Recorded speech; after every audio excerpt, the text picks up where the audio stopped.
Welcome back to another episode of Dat Wrasslin podcast.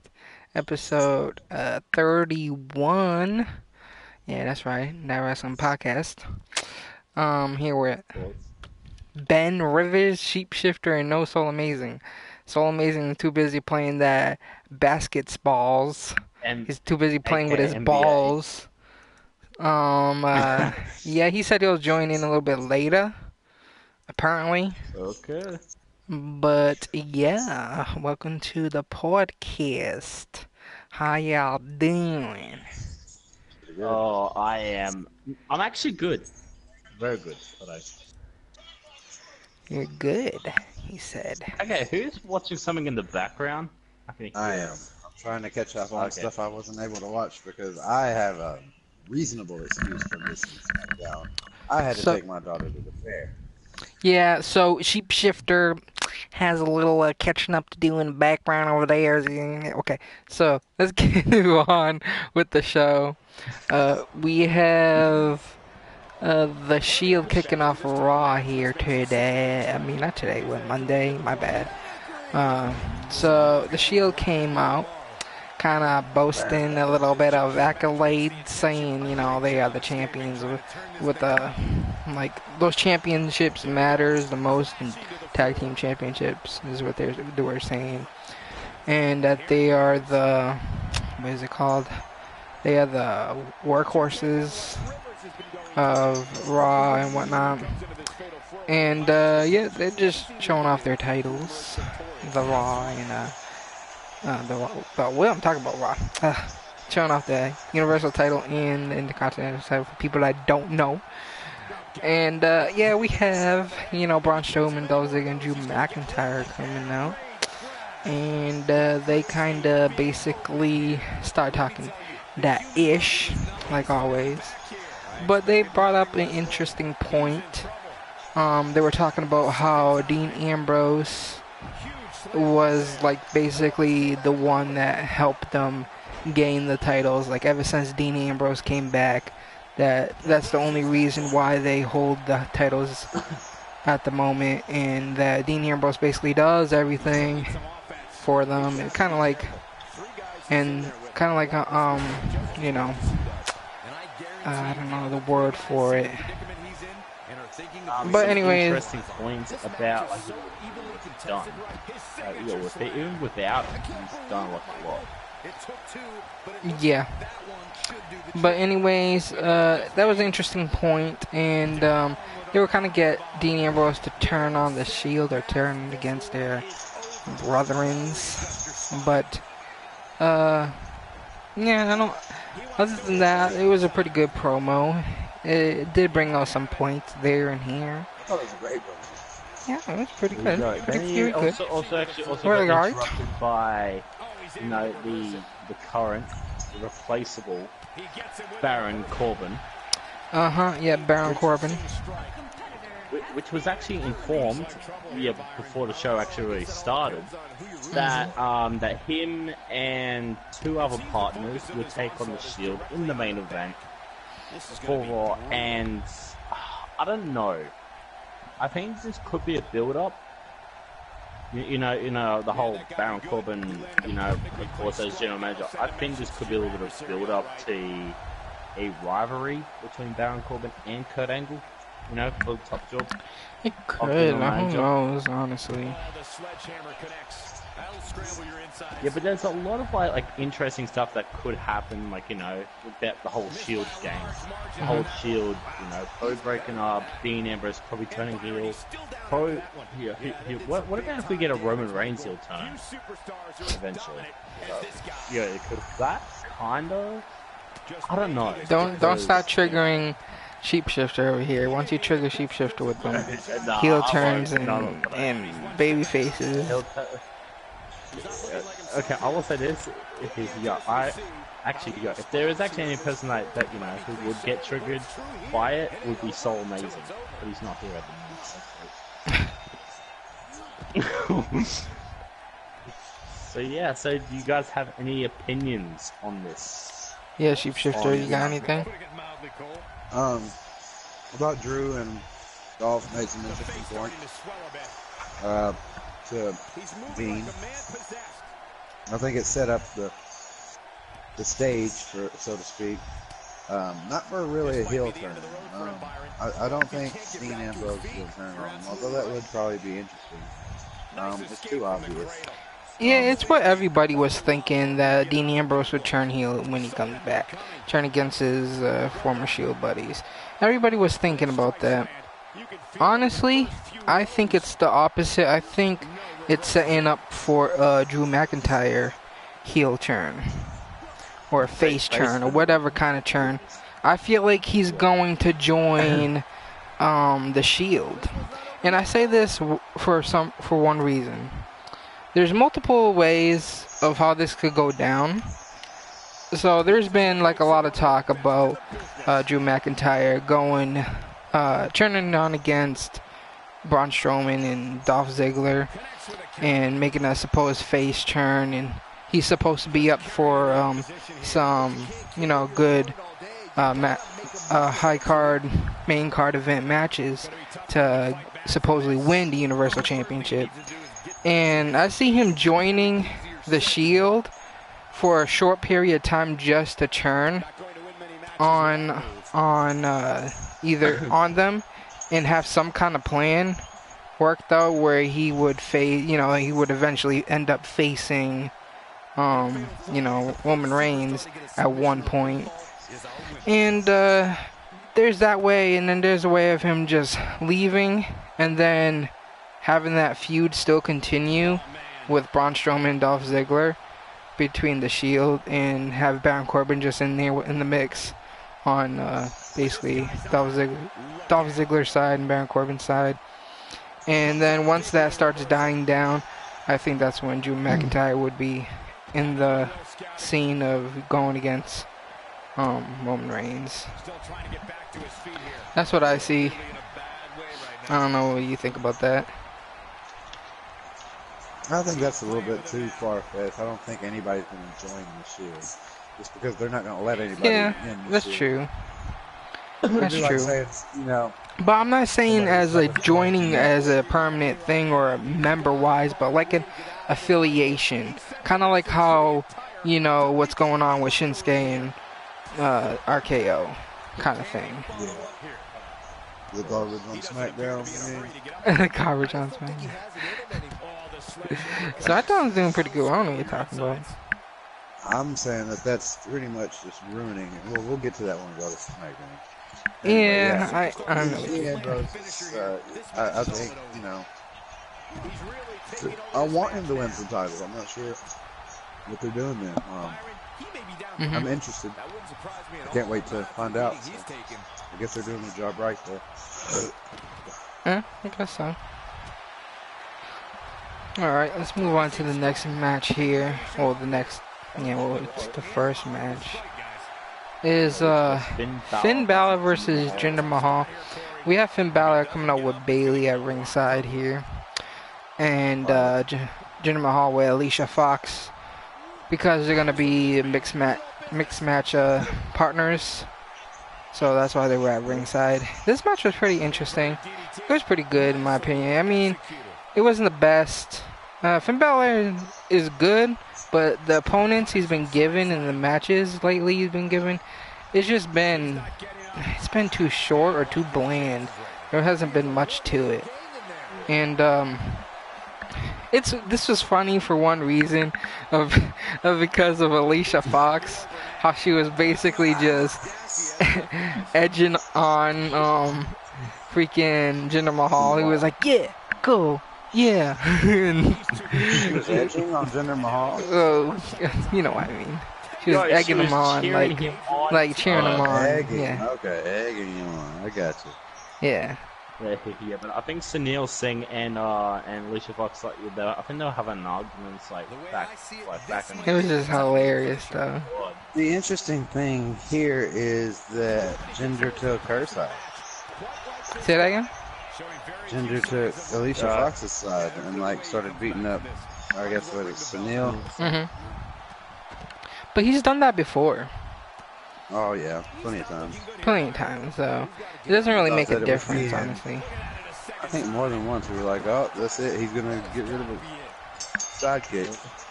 For those who don't know, though, what's that other dude's name? Not Sunil, but the other one name, the one that's been Samir. oh, Yeah, Samir. Samir. Samir Singh. He's been out because of an injury, and he's put on some good muscle. He's been putting on a couple pounds of muscle. He's been using that steroids from Jinder Mahal, get into a stash or something. There's a picture that was that he put up a while ago, like maybe a month ago or some shit. But it's gonna be weird when he comes back. Is he gonna be on Jinder Mahal's side or what? Because it's just gonna be weird, because you know how Jinder Mahal had them both, and they're just basically, small, skinny, like basically quote unquote guards, not really, but like just followers. I think now that he got all ripped, he's gonna go try to fight him. You think? Yeah, I was gonna say, you think that he'll come back and go after Jinder Mahal because of what happened in the past, how he used to like always beat them up and shit. Like, you used to pick on, yeah, they do the bullying angle. You used to bully me all the time, so I went and I started lifting weights. Now I look like this, bitch. I feel bad for his brother though. So no, Sunil hasn't got any of that. That would be the most interesting, is to watch Samir start beating up Sunil, because Sunil, got all weak and stuff. He starts picking on his brother. Yeah. There's lots of interesting things you can do with that. Yeah, definitely.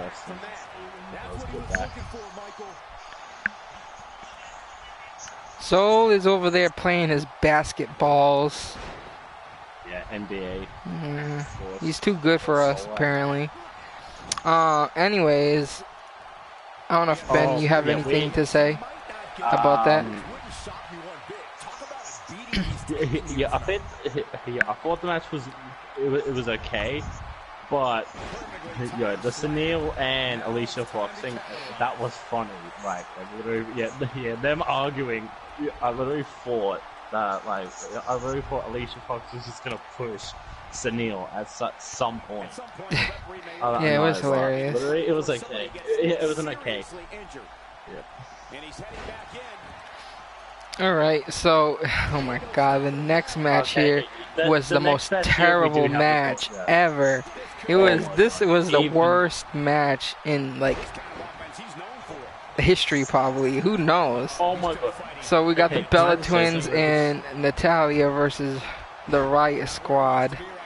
So, a botch mode up in here, fucking nearly killing Liv Morgan with that yes kick botch. Oh my god. Suffered a concussion. Yeah, poor Liv Morgan did suffer a concussion because of that. I said we gotta put botch mode onto the sidelines, kind of the keeper there. Until always. Can I just point out real quick? Bleacher Report gave this a B-. Oh my god, they're being generous. Yeah, that's what I was just gonna say, Sheep. The Bleacher Report gave this a B-. How does that deserve a B-? Yeah, that's definitely a D-. Like, literally. Well, okay, wait. It's not the botch, was the most talked about part. But if you were, I guess, being fair to the rest of the action and all that stuff, Liv Morgan and the others, Nikki Bella and all them weren't necessarily that bad. It was Brie Bella that was the problem. So if you take that out of the equation, I guess you could be generous and be like C+ or C- or something like that. But if you grade solely based on that botch, then you're talking about straight F's, bro. Yeah, straight F's. I just hope she's not gonna come back for another match. Why? Here's the reason why. There's many reasons. One, she's one of the faces of her own reality series that makes She's a WWE a lot liability, of though. money. She nearly killed her. You're not let me finish. Let me finish.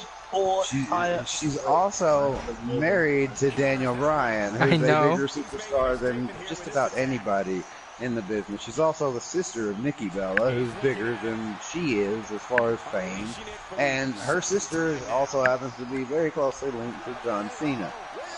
So, yeah, they've got a lot to lose by not putting Brie Bella on the network. I understand it. She's going to get a slap on the wrist, if anything. A slap on the wrist, yeah.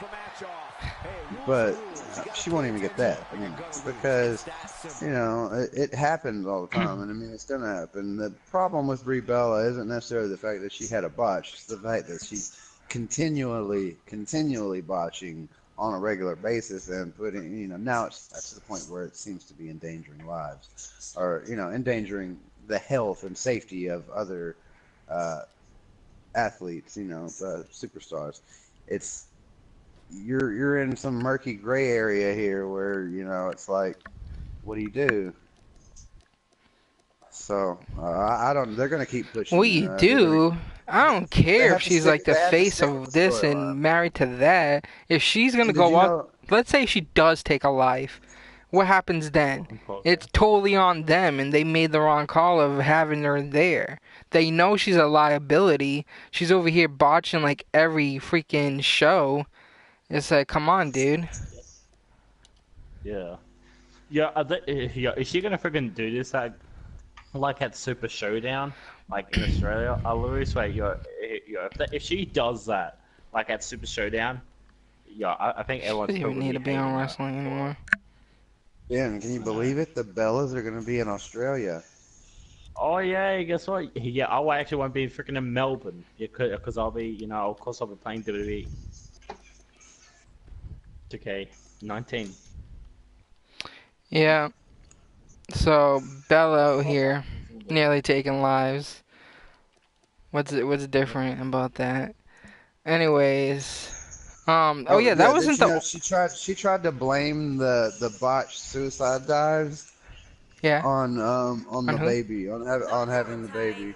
Really? 10 pounds heavy. Yeah, she's like, really? Yeah, my balance is off. 10 pounds. I was 10 pounds heavier, and gravity took effect. Oh my God. She blamed her weight and gravity. Yeah, it's hilarious. On her initial botches. Oh my God. Okay, that's so funny. But also on social media, who was it? Corey Graves. No, Corey Graves took to her side and said that accidents happen. It was clearly an accident, and they should kind of chill out on Bree because his career was ended by an accident in ring, and he doesn't hold any ill will. Yeah. They also compared Brie Bella to Stan Hansen. Like Stan Hansen broke somebody's neck that one time, and they're like, you realize you just compared Brie Bella to Stan Hansen, right? She could have damn near broke Liv Morgan's neck. Or her face. I mean, that wasn't the only move she botched too during that match. She did kind of semi-botch a move. When I don't know how to explain the move, but she was up against the ropes with what's her face there. Forearm. It was a forearm. It was supposed to be a forearm, but she basically almost backhanded her, or like almost fisted her in the face. Fisted what's her name? Did you see Ruby Riott. They said that Ruby Riott came in and kicked her for real. Yeah. It was like a warning or something like that. The kick from Ruby Riott didn't really look like a kick to me. It looked like she pulled it. Yeah.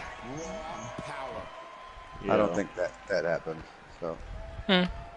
Who knows?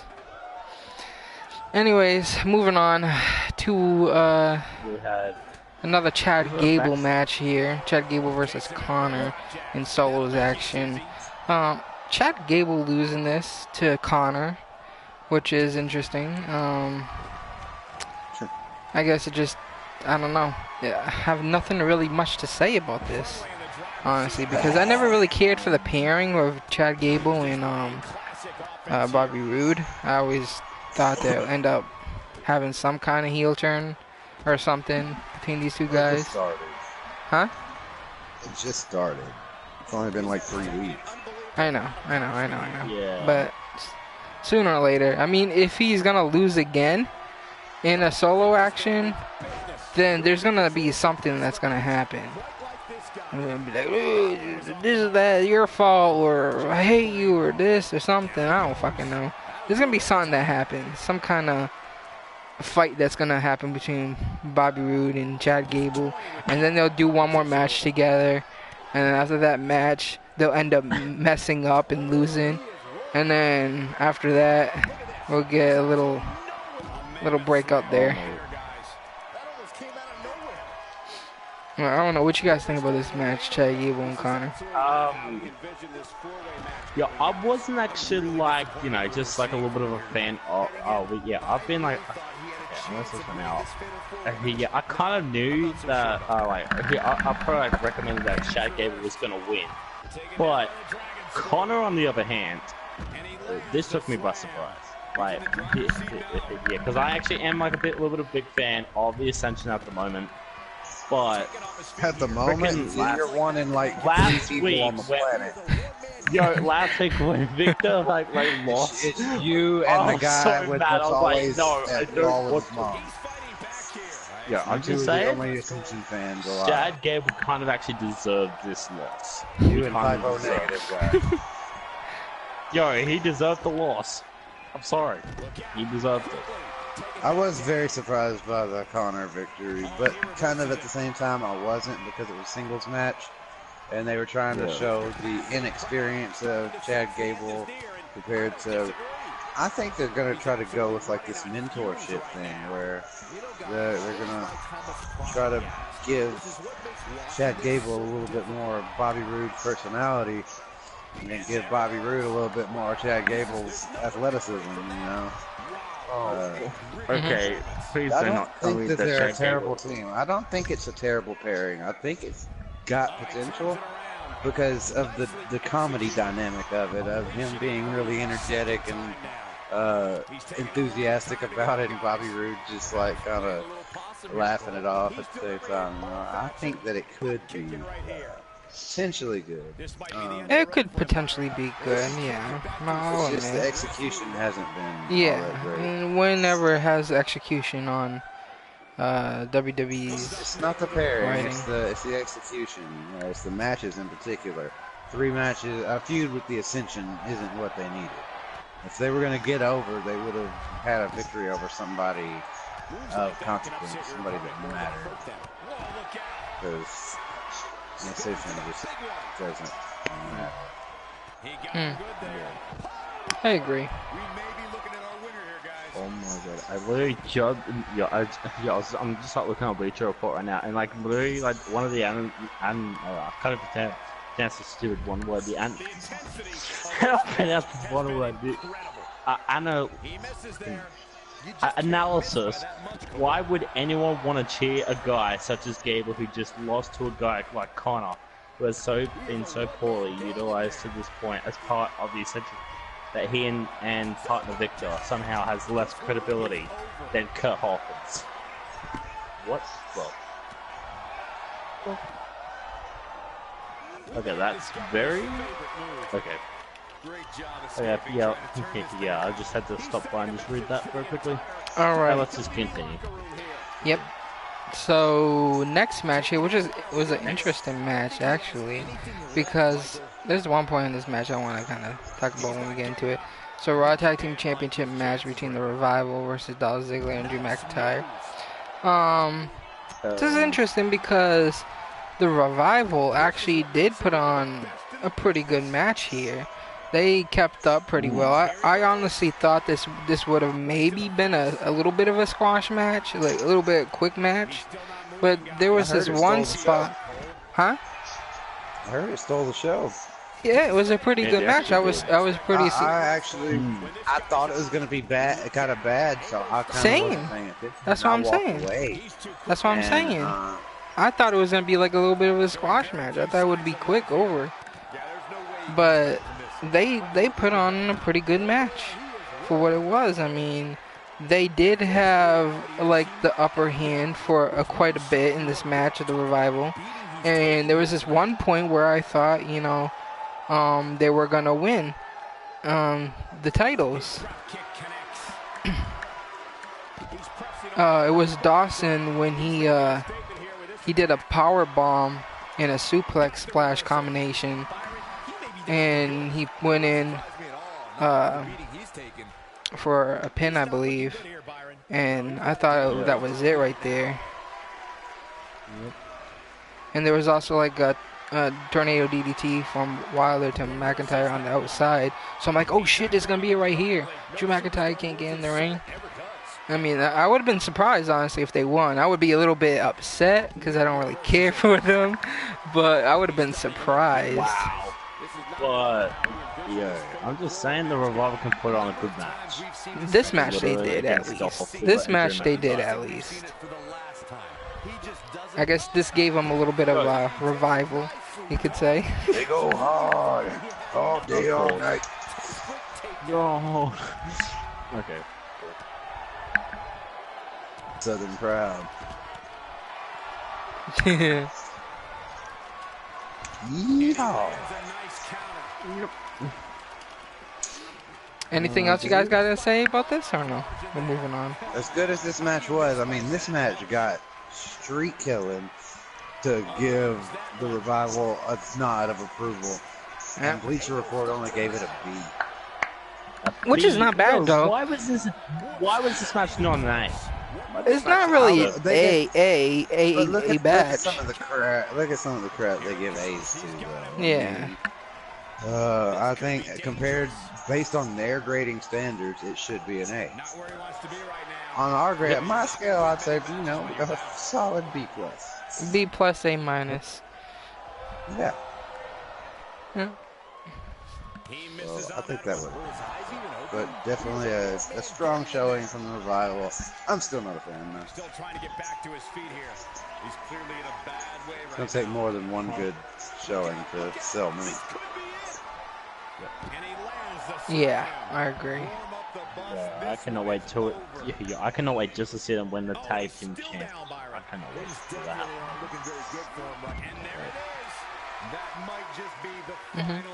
So we have the next segment here is a little bit of a Kevin Owens show featuring Leo Rush. Shortly after,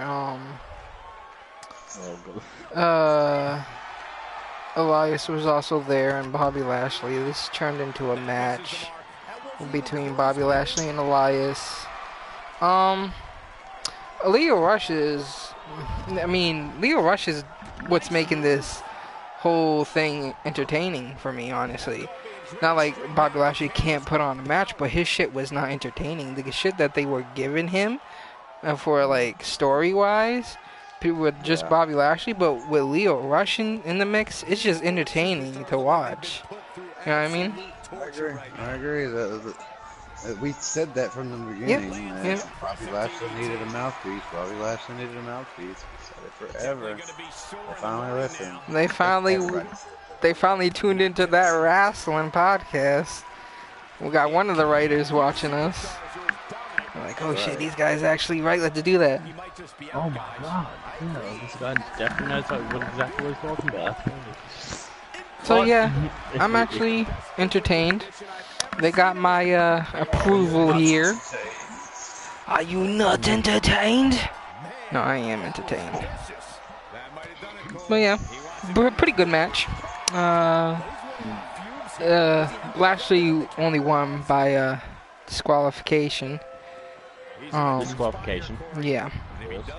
But of course. Yo, Leo Rush is very quick.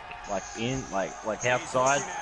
Yeah, he's running away, watching him run, he's like a little kid running around in the ring and shit. It's hilarious. It's like, who's this kid running around? What the fuck? Anything else you guys got to say about this match, or we're continuing? Yo, that segment that, like, you know, like they had, you know, yeah, before that match. Yo, I did not like know of what they were actually like thinking of, like, you know, bringing out that small chair thing. You know, for that chair. God, that was funny. Yeah, definitely. that little chair, that booster seat.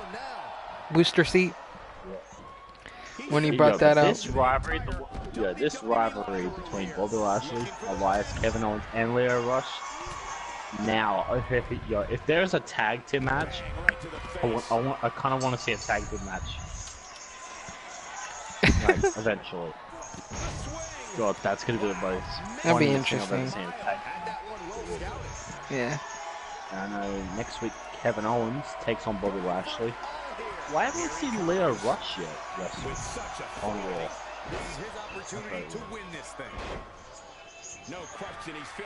Say that again? Yo, why hasn't Leo Rush wrestled on Raw yet? I don't know. I think he's just a mouthpiece.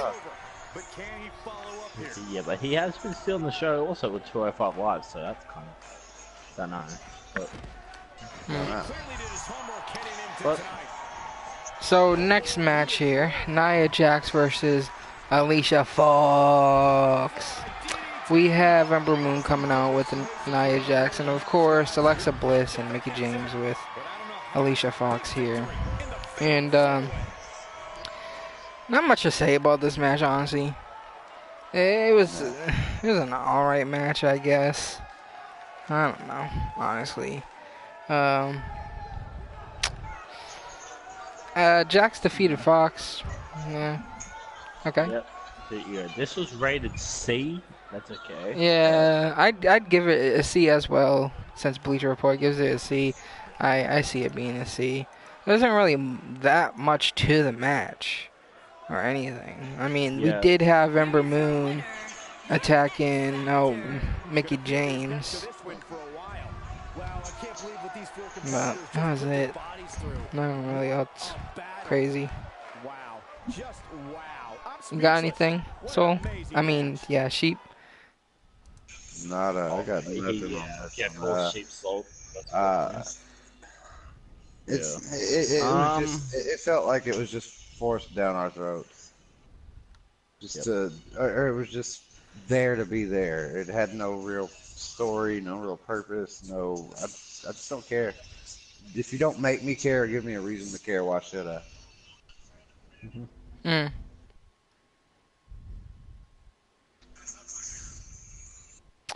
So yeah, next match we got here is the main event. Baron Corbin and Authors of Pain as earlier on in the show we didn't say it, my bad, but there was a little segment in the beginning of the show with Baron Corbin and what's her name, Stephanie McMahon.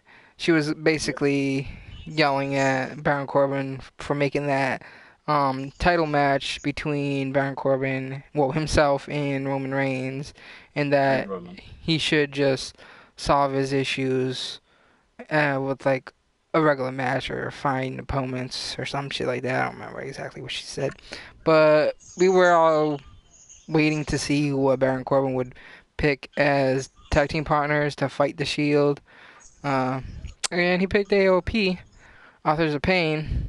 So yeah, we have Authors of Pain versus the Shield. Authors of Pain did pretty good in this match. They did have the upper side of this match. They were nearly unstoppable. Yeah, they had the upper side of this match for a while. And, the Shield started coming back. And, into the match, and then the Shield defeated the AOP and Corbin, and it was a really good match. I really liked it. I enjoyed it. And, after the match, it was really, we had Dolph Ziggler and Drew McIntyre and Braun Strowman watching on this match, during the whole time I had a feeling that maybe they will interfere in the match and cost Shield the match and just have all 6 men just attacking the Shield. But that didn't happen, and I'm kind of happy it didn't happen because this was actually a pretty good match, and I enjoyed it. I'm happy that they didn't interfere or anything, because then it would be just like, come on, why? But yeah, I guess this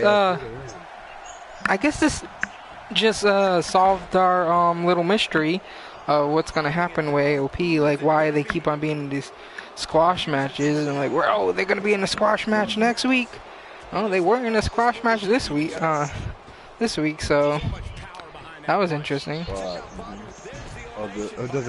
Well, your question now is where does it go from here?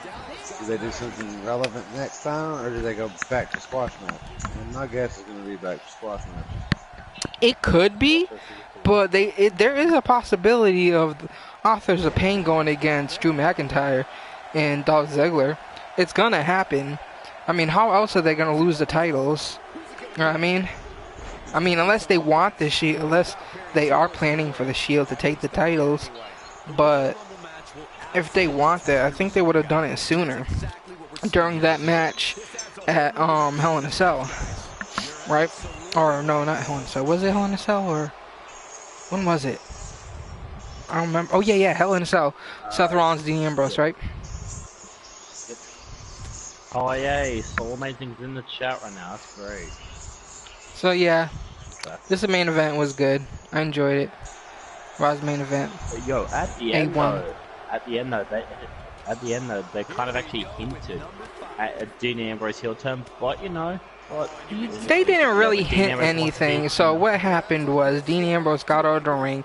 He was standing in between, basically, the Shield and Drew McIntyre and Dolph Ziggler and Baron Corbin, and he was just looking back and forth,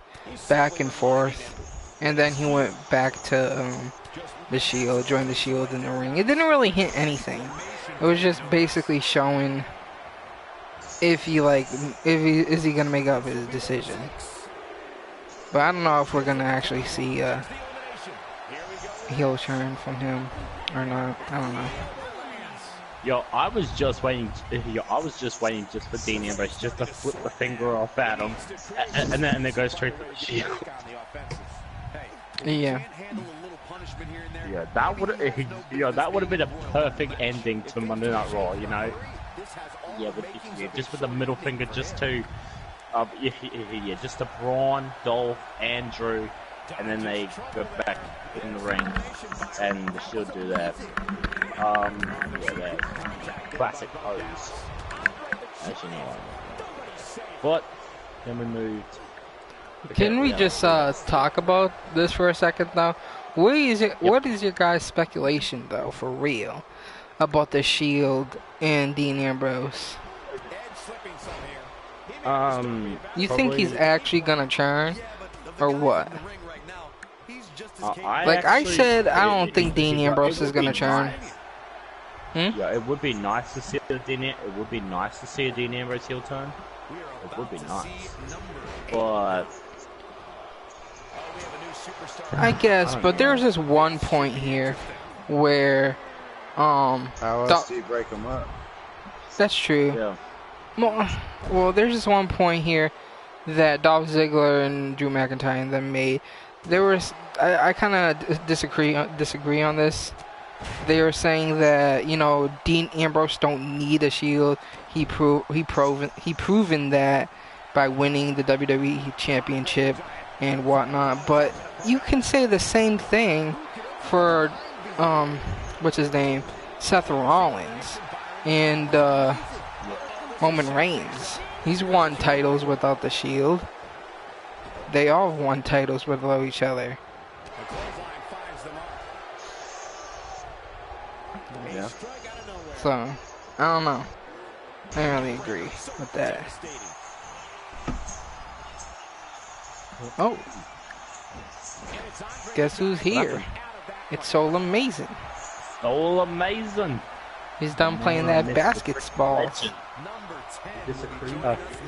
Disagree. What's a creed? You got anything to say? Huh? Soulamazin? About this, About the yeah, shield? about The this shield whole situation? shield. Yeah. Yep. The whole thing. I do got something to say. Say it. Okay. I don't think that. I think that they're hinting so hard towards the Dean Ambrose turn because I think it's been like going around social media so much and so many people are expecting it that they're hinting towards it, like to pick on us. I think that they're gonna keep playing that card for a few weeks and make us like leading up to the Super Showdown.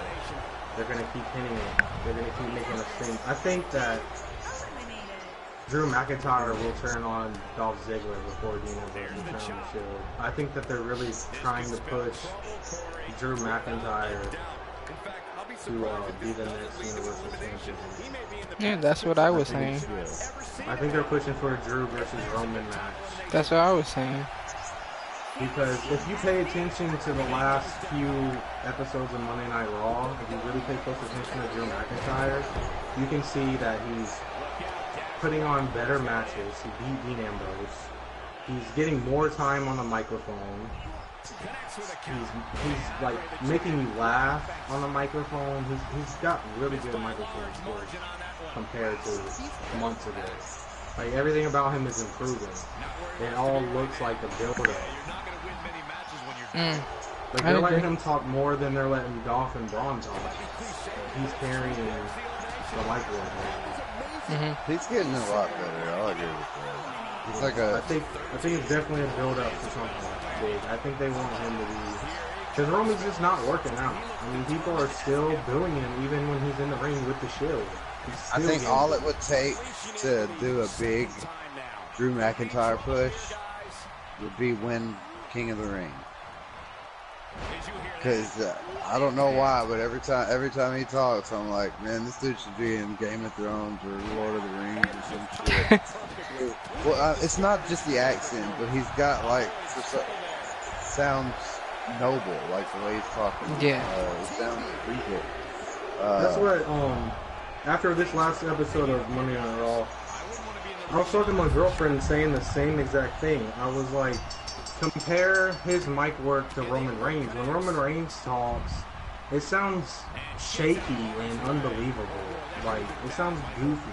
Like he keeps making these little one-liners about, tonight I'm not going to be the underdog, I'm just going to be the big dog. And it's just like, so corny, dude. Like, when Drew McIntyre speaks, you, like, respect and believe what he's saying. He has, like, a confidence to him. Like, that nobleness is, like, a confidence to me. Like, you believe what he says. You shut up and you listen. Like, when Roman Reigns talks, I just laugh. You know what I mean? That's I what don't I take would it do. seriously.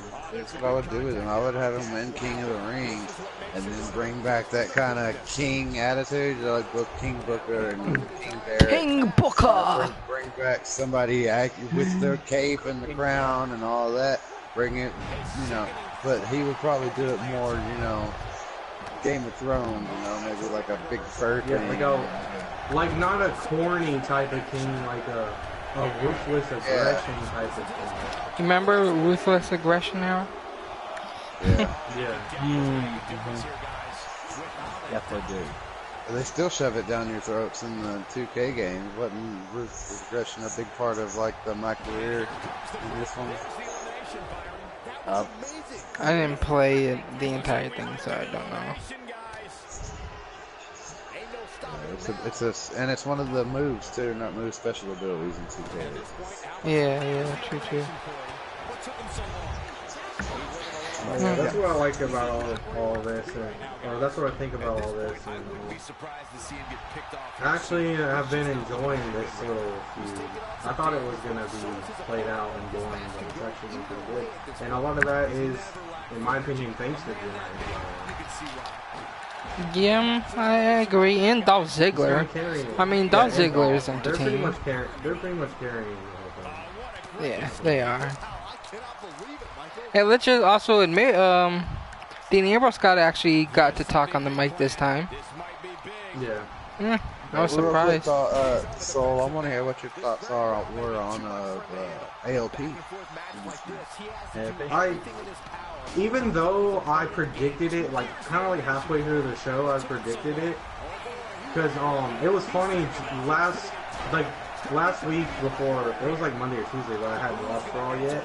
I was talking to one of my friends at work about the Ascension and how we were both disappointed how they were being jobbers for Bobby Roode and Chad Gable. Like, it's silly that you have a tag team who's been together for so long, and then you just throw this random team together and let them just defeat, like, squash this tag team that's been around putting in work. You know what I mean? Like, the whole situation is just silly. But we were going on and on about that, and we were talking about how Connor has so much size and strength, and he can stand up toe-to-toe with Braun. Like, he's so, like, underrated. And then it was funny that whenever I watched Monday Night Raw, he had a one-on-one match with Chad Gable and beat him. You know, like, damn, really listening to him.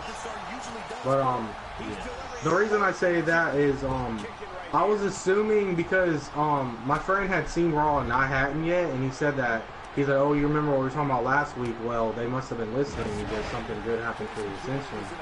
And I was like, alright, so I kind of assumed that maybe the Ascension was going to be Baron Corbin's tag partners. But then after they had that singles match, I was like, alright, it's got to be AOP. Like, it has to be. Like, everybody else on the roster has already had a match. You know, they've already been involved in something. So it has to be AOP. And I was like, whenever their music hit, I was like, thank God, because just last week on the podcast, I was complaining about how they keep having squash matches, and it's getting old. Like, we get it. Finally, they got put in something big. But it's kind of unfortunate that it just turned out to be a loss for them, but at least they got the face to Shield instead of just... Well, my takeaway was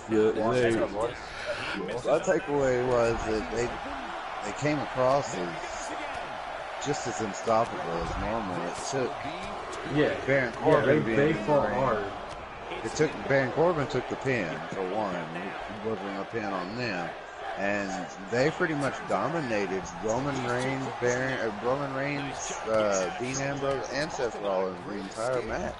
It took literally them like pulling the ropes down and making them run outside the ring, and like, you know, it's knocking them outside the ring, neutralizing them to be able to win. Yeah. So they definitely planned for Corbin to take the pin so that they wouldn't get undermined. They're definitely trying to do something with them. Which is good. You don't want to waste. Those guys are huge. You don't want to waste the tag team like that. True, I agree. The strikes have a little extra on them tonight.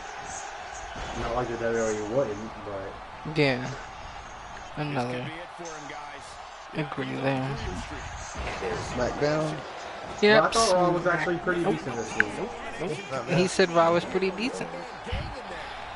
It's the best it's been in a while. I agree. So SmackDown, featuring the first ever Truth TV, the fabulous Truth here, which was amazing. This is an awesome bit. This is like the best bit of the entire show, in my opinion. Wait. Hold on, guys, stop. Dance 7-second dance break. Yeah. Dance break. Yo, way better than Miz TV, I'm gonna say. Too bad Miz TV's coming back, because this did turn into a match. I thought for sure that after the response, somebody in the back would have called an audible and said, "Okay, Truth wins." Right. I mean, the whole They're not gonna crowd do that was to me, well, you could let Truth have it for a little while. I mean, Truth is still in the show like 3 weeks in a row. You can't deny the fact that the audience wants them some truth. Yeah. Like, every time that like they try to give us something, like give us a good truth story, it always starts out okay, and then you're like, well, you know, but they don't ever go all in to our truth. Like, you know, they had the Gold Dust and R-Truth thing for a little bit, the Golden Truth, and it was funny, but then it got really cringy. Yeah, it did. And we just need to let R-Truth just do his thing that he does, about being confused about everything, and just let him keep doing that on full blast, and just let him make a big run. So let him get a legacy run at the title, I think the pairing is good. R-Truth and Carmella. I think that's a good pairing. About, the Miz and the other Carmella coming out. Yeah. Oh yeah, the other Carmella. It's funny every time. I'm glad you dyed your hair. Yeah. That too. Oh my God. He plays the whole. He doesn't just take he uses everything around him. Like even when the crowd was like getting into him, he's like, I feel y'all, but feel me. He stopped the crowd and turned it around, and he's got probably the best mic skills that nobody thinks about. He's probably low-key, probably the best performer on the mic. He definitely is. And nobody even realizes it. And I mean, you got The Miz, but The Miz can't really work a crowd like R-Truth can. Yeah. Not that way. Yeah, not in a way. It's different. It's different. Yeah, it's comedy versus in a comedic, like lovable kind of way. Oh man, stole the show. That should have been the main event. It should have been the main event. Yeah, I agree. It was great. I like the one episode of SmackDown where Ty Dillinger, it was Ty and R-Truth in the back, and he's like, I'm gonna teach you something. And he's like, what? He's like, how to get the main event on SmackDown Live, baby. Yeah. But what do you guys think about the match? Miz and R-Truth. This is for whose TV will stay on the show, Miz TV or R-Truth TV? We're talking about R-Truth is low-key the best mic performer. I think he's low-key one of the best in-ring performers too. He's a pretty good athletic in-ring performer. Especially for where he's at right now, yeah. Yeah. Yeah, he's like 50, I think, or like 48 or something. He's like up there. He's really athletic. Give it to him, man. He's in hella good shape. Every time he does those splits, though, I still cringe. I go, It's just like, oh, that hurt. It hurts you to see. Exactly, and it hurts to think about him keep doing it at that age. It's just like, dude, this guy's gonna break something. He's gonna get hernia. At 46 years old, he's still doing those flying, jumping splits. And the older you get, the further your balls drop. But you gotta get dangerous. The more you know. No, his balls are the more you know. He must be taping them up or something. He's wearing a cup. You would know that would still hurt with a cup. He's taking precautions. But yeah, I thought it was an okay match as far as the match goes. I agree. The beginning stole the show. Yeah, the beginning stole the show. He did an amazing performance. Pretty good. Mm-hmm. Yeah, that's I can't, if you let me, I'll just keep talking about R-Truth all day, because I could. I wish R-Truth could, main event WrestleMania, but it'll never happen as much as I want it to. It'd be great. He'll get a Hall of Fame ballot. Can't be in a company for 30 years and not in the Hall of Fame. True. So next match we have. True. Big E versus Sheamus for this next match. Before the match started, we have the New Day over there cracking some jokes on Sheamus and Cesaro until they had enough, and the match started. And this is a pretty good match. Sheamus won, defeated Big E by pinfall. He turned a bro kick into a power bomb. So I'm gonna go ahead and call it, boys. Call up. This is the end of Saying the bar. bar's gonna win. This Oh. is- Oh, okay. I thought you were gonna say the bar was gonna win it. You saying this is the end This of the is bar? The end of the bar. Yep. You know why? Because they both won their individual matches, which that never happens in singles matches or tag teams. It's always split. Yeah. To keep you guessing. They both won their individual matches. They're gonna lose the tag team match. Yeah. That's gonna cause Yep. them to break up. Exactly. They've already been Yeah, like that's- kind of arguing amongst each other when they lose matches. If you paid enough attention, they kind of Yeah, but they've always done that. They always get mad Yeah. and then they get back together. It's been their thing for a while Well, I think since it because started. of Sheamus's injuries and stuff, I think this is it. Yeah, 'cause it's been rumored for a while for a split with the bar. I think most people are pretty much over the bar. They're I not mean, I as really hard liked them. I enjoyed them. So So it's better than being under the bar. Oh Is- God. yeah, that's true. That's true. Yeah, it's true. I mean, Cesaro already. I mean, Sheamus already hinted it in that video for the 2K19 roster reveal. He goes, "Are we still in WWE? Are we SmackDown or Raw? I don't know." Yeah. I mean, he hinted it Yeah, already. I think it's. I just think it's time. It's just got it written all over it. Yeah. It's time. It's time.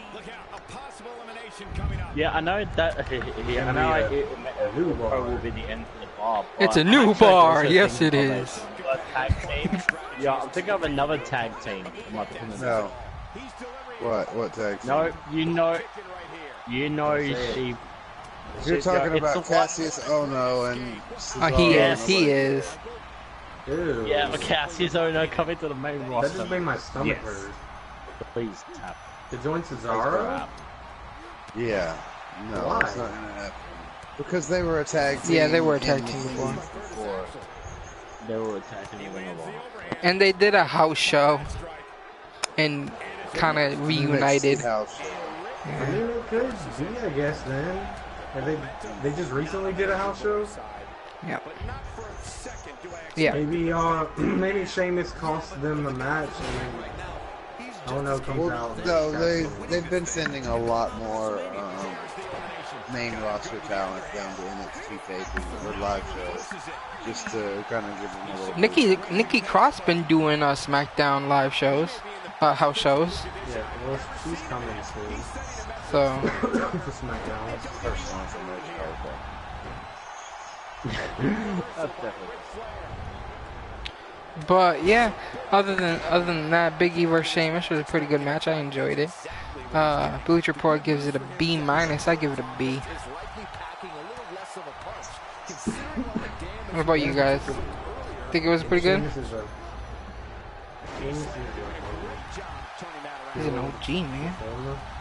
Yeah, I would probably like give it a B. I'll give it a hit. Yeah, but I wouldn't give it like a B minus. I'd just give it a normal B. Yeah. It's good enough for me. Sheep? You right when you put it like that? It was, yeah, I'd say it was a B minus. You agree It with could have B-? been for who it was. You gonna use my quote? Could have been better. Yeah. Could have been better. It was. For who it was. You know. It was like a Donnie Wahlberg. It wasn't a Mark Wahlberg. Donnie Wahlberg. When was the last movie Donnie Wahlberg's been What's in? wrong with Donnie? Jeez. It was a Donnie. It was the Donnie, not a Maki. Nothing wrong with a Donnie film. I don't even remember the last Donnie film. Anyways, let's not get into it. Aiden English. Oh yeah. This is where Rusev calls out Aiden English because of last week's little mishap. Well, not mishap, but little thing that went down. We had Aiden English attack Rusev. So Rusev was asking for the reason why, and Aiden English comes out and blames everything on Lana. He was saying how Rusev Day was good without Lana. They accomplished a lot. They did a lot, blah, blah, blah. Until Lana came and they started, losing matches and screw-ups here and there.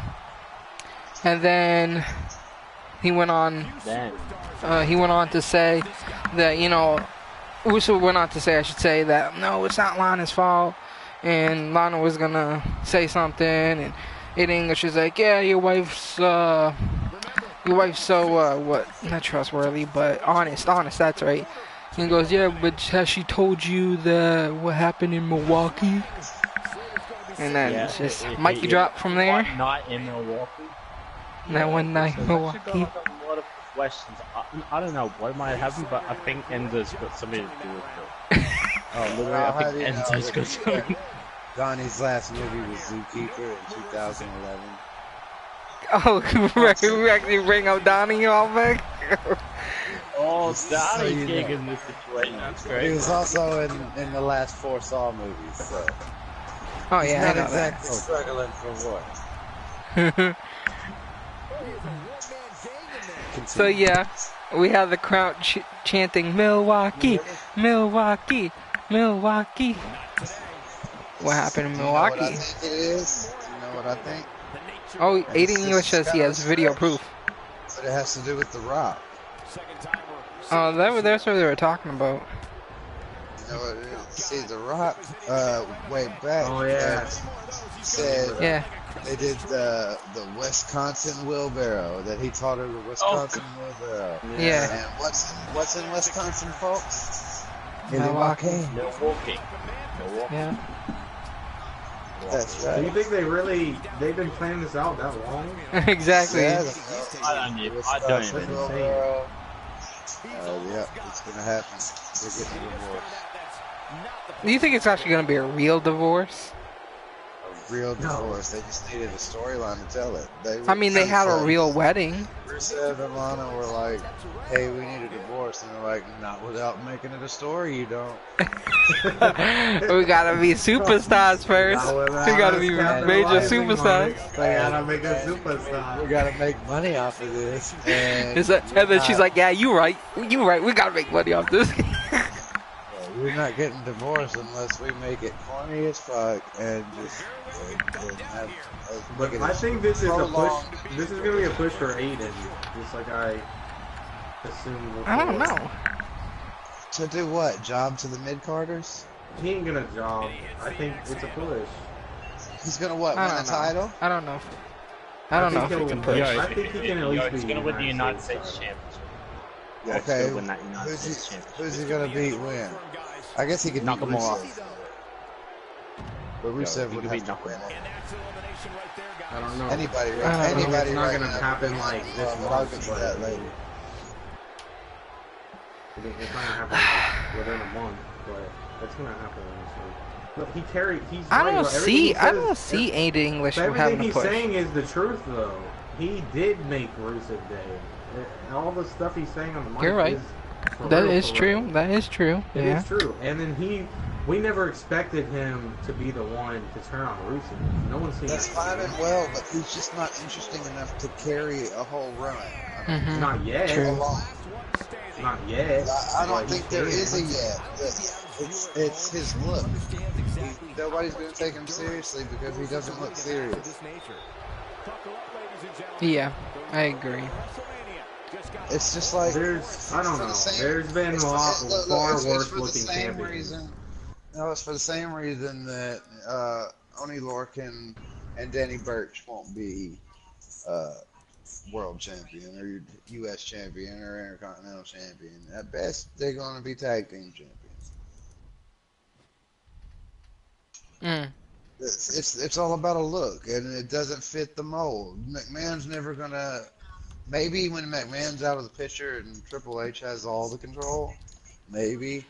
But I just don't see Aiden English getting anywhere above maybe a spark of one of those hints of doing good, and then getting knocked back down to Like mid-card Rusev? to top. Exactly like Rusev. But probably not to the degree. I don't think the fans are going to respond as well unless he comes up with something really catchy. Because he can't do Rusev Day. He's going to have to come up with something really catchy, and it's got to be good. And I don't think the song gimmick would work because the songs were only even okay because they were relevant to Rusev. The songs weren't even funny or anything like that. They just went with the cool little Rusev Day thing. Mhm. I don't see him finding his footing at succeeding. It's not that I don't want her or I wish ill against him. I think he's all right. I liked him better in the Vaudevillains. I'll be honest. I thought they were interesting in They were NXT. until they died. When they went to main Yeah. roster, they sucked because they took away the black and white part.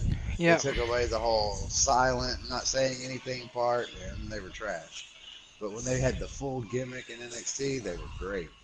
And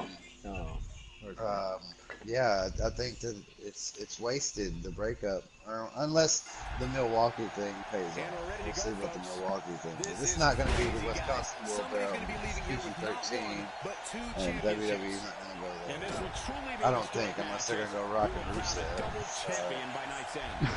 That's, a Super Showdown. Why do we want to see that? I wouldn't mind seeing Rock versus Rusev. I wouldn't mind either, but as long as it's not a 6 Rock second versus match like Rusev? Rollins. I mean, we had a match with Okay. Undertaker, so That would be if they're planning on, if they really want to push it. Yeah, they would have to, but they're not going to pull that trigger either, I don't think. I don't think they're gonna. I think they're gonna give Rusev a win over the Raw. No. I don't think. I mean, I don't think he deserves it too much. Not the great one. So what was the next match? Let Aiden get the win over. the next match is Asuka and Naomi versus Mandy Rose and Sonya Deville. Terrible, terrible, terrible, terrible match. Yep, skip it. And I agree I with have this a rating. plan, C minus? C minus? More like a What is it? fucking I'm D. sorry. What are we on? Mandy Rose and Sonya we're Deville on versus SmackDown. Asuka and Naomi. I expected more from Asuka and Naomi. But Naomi and Asuka has just been thrown into the trash recently. And it's sad. It's sad. All It we care really about is. Becky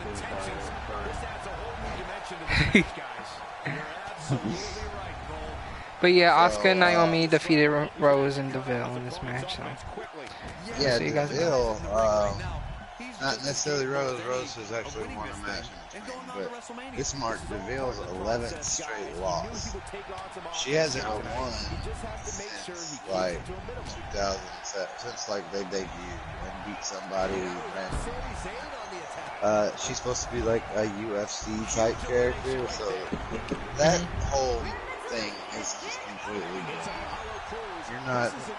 She actually was a legitimate competitor. She wasn't very good. Now that she's lost so much, it's just a stupid gimmick now. Yeah, Yeah. You're like, there's a It's a real big UFC fighter there. You're not even knockoff Ronda Rousey. You're the female Kurt Hawkins. Female girl. It's gonna be the first ever Yeah, intergender people match. Hawkins name out. Yep. Well, the bad thing is they waste that potential of somebody who's actually been in the ring and stuff like that. She has the look. And she's a good ambassador for WWE from all I've heard. Oh, God. Plus, she's dating Seth Rollins' ex-girlfriend. That's highlight of her career. Yeah, that's the highlight of her career, folks. She's taking Seth Rollins' ex-girlfriend. That's the highlight of the career. Yeah, we even also have the iconic at commentary. Yeah. The Sonya Deville, such an MMA fighter, fought like 3 MMA fights in her life. GG. Okay, I kind of actually now I want to kind of like do The it. female version of the Revival? Go hard. All day, all night. I took a shot at the What? Iconics. He took, Wow. yeah, he took a Okay. shot. At it. A lot of Yeah, losses. massive for shot. Deville, and, just kind of a useless character now. And I don't know. I mean, don't think it's going to last much longer for her. It's hard to even get through a conversation with someone from Australia, right, guys? In those accents. Dude. Party hard, hard. Hardy har har. Look at you.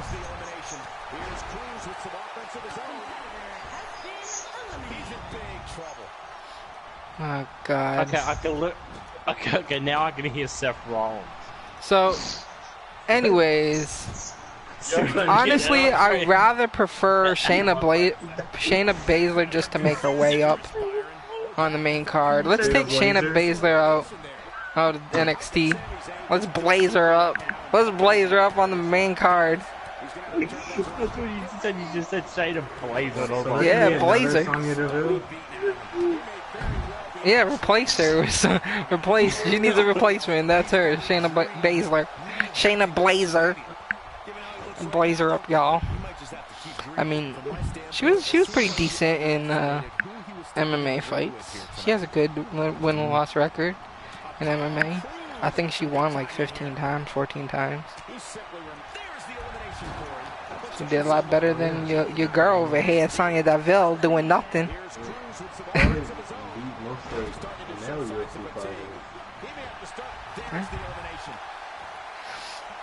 So, next match here, we got Shinsuke Nakamura versus Ty Dillinger. Let's just take a minute to, let's talk about Nakamura. That's right. Y'all ready for Nakamura? I don't think you guys are. Yes. Yeah. Oh, yeah. He didn't come up with that. They were hyping that up when he first won the title, and then they never said it again until this week. Well, they added more to it now. They had a whole promo, and they have whole artwork now and everything. They just need to give him a good attire.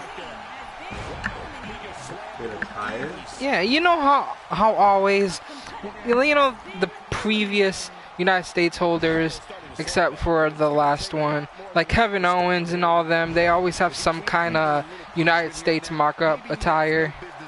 You know what I mean? Yeah, they could have. Yeah, she's gonna have more than gave him blue pants. All he had was a fucking headband. That's all Shinsuke had. They're like, here, have a fucking headband. It's just a headband. Have a headband. That's all you get. That's all you want now. Just a headband. Like that's what my clothing line's worth. Just a headband. Yeah, just a headband.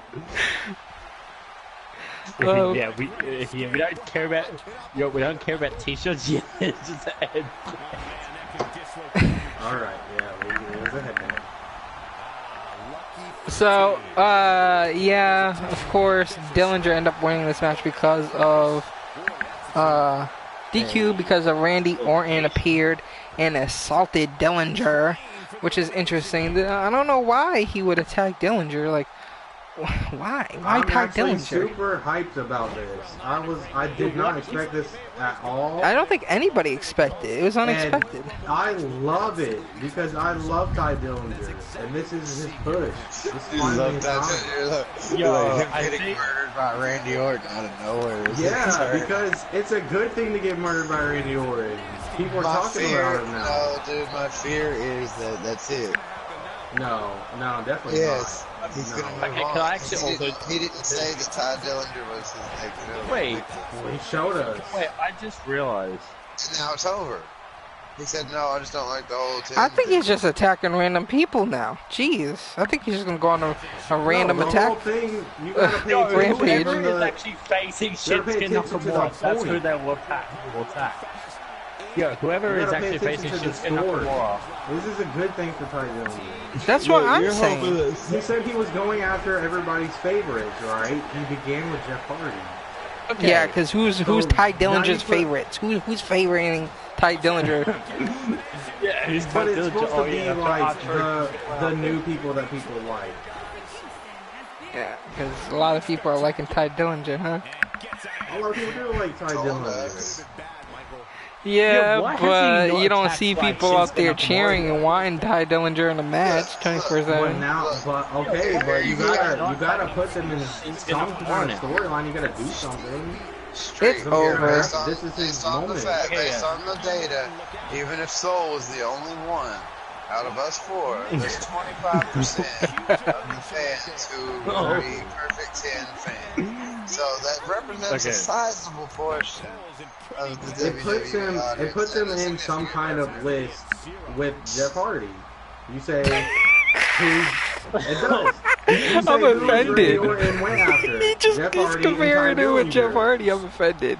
I'm not comparing with Jeff Hardy as an entertainer, performer, anything like I'm that. offended. I'm saying it's a category.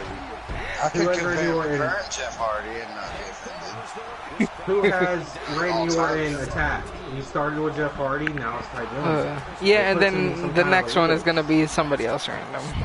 He's just gonna go on a random attack spree, let out all his frustrations.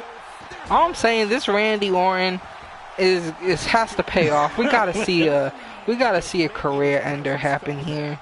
I want that career ender to come back. Ty Dillinger's career. I want that punt to come back. It's It not got gonna to end pay his off. career. No, I want the Yeah, what punt I to come just back. said- Were you guys Okay, not there you go. around to watch the career ender of RKO? You never seen it? When he used the can't punt to just take out force everybody's that. career? You can't just literally end a bunch of people's careers for a story. He did. He's done it. Yeah, but- He's done it. He No, was I'm on a saying, rampage at of that just time- kicking people in the dome. At that time, but you gotta think that was created for a reason. There was probably a certain It amount of was. people. It was. If they needed to write somebody off, they just had Randy Exactly. Orton. Hey, Exactly. Peter They Griffin wrote was off so somebody many. off They just ended for so that, many they're gonna useless use people that to write too with somebody it. off. You gotta look at it for what it is. They're gonna end somebody's Yeah. career They're and like- just have a storyline. They're like, oh, That's But they're gonna use that storyline in somebody's career. well, the WWE is like, oh, your contract's almost over. Let's call Randy. Yeah, exactly. That's what I'm saying. Yeah, it's cool, Randy, bro. Let's call Randy. And then Randy's like, all right, who's head am I kicking next? That should totally be a thing. Randy Orton should retire. Everyone who gets future endeavors should be officially retired by Randy Orton. It starts with grabbing the dick handshake to the career ender punt. Yeah, if you don't do that, yeah, there's a punch. Oh god. This is, oh man, I just want it so bad. I want the career ender. Give it to me.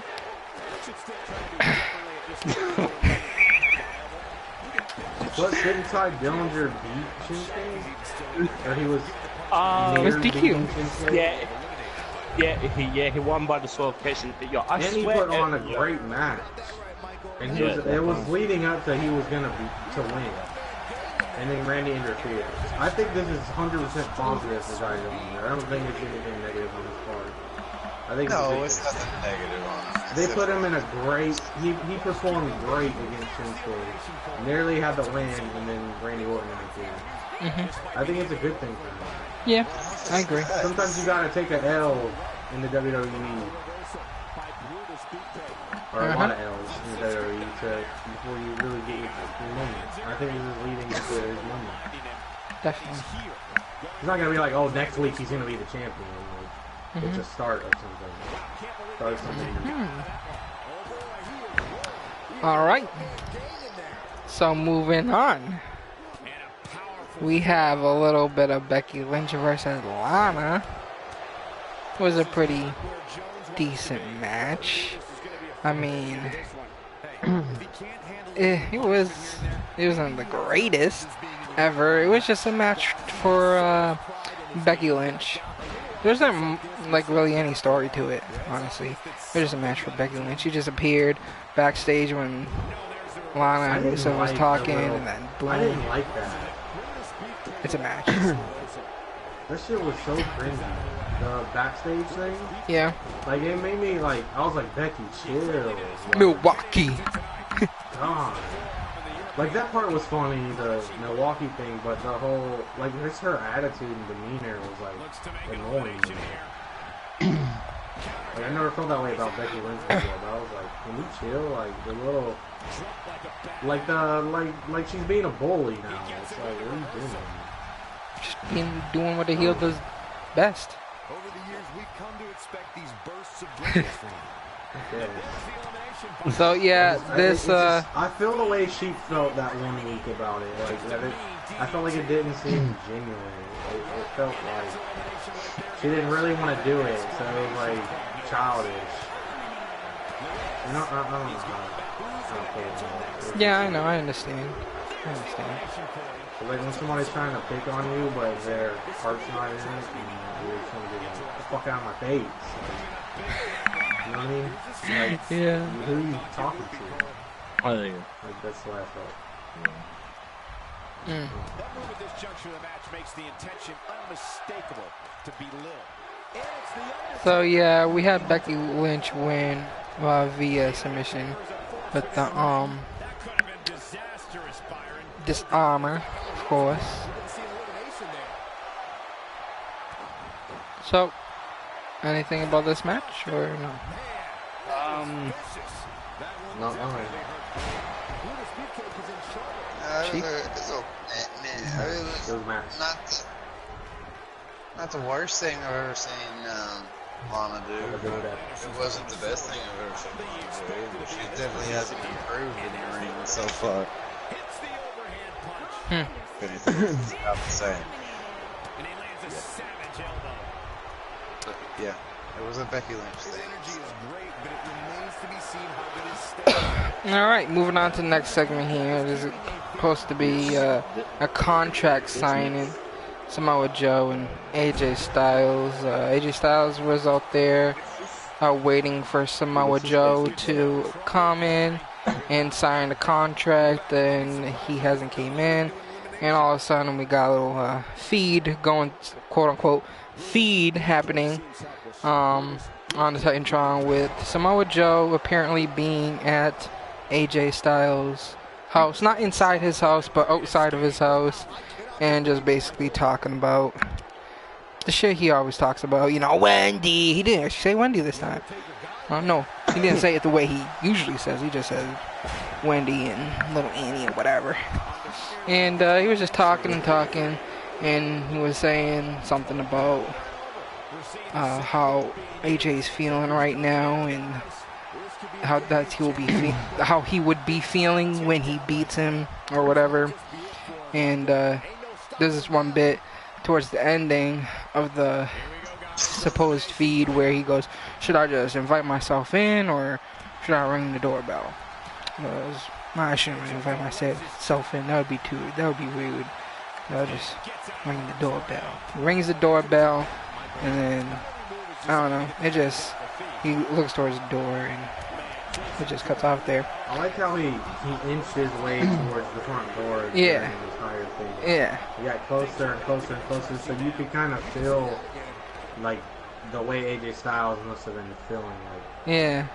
you know, the AJ's nerves. like, "No, man, please don't man, I please." feel like this is a hard thing for AJ to carry out, because he knows like that's his friend and like everything's good, but it's hard. It's easier on Samoa Joe's part to be a bad guy than AJ to actually act in front of you. Yeah, exactly. Because in reality, they're friends, and it just you have to play a And part his family that you're not used to. Wasn't even there. Huh? His family most likely wasn't even home. It would probably was probably pre-recorded left 'cause they too. had- Who knows? Yeah, they probably pre-recorded it because their family's not gonna be there like all cameramen and Yeah.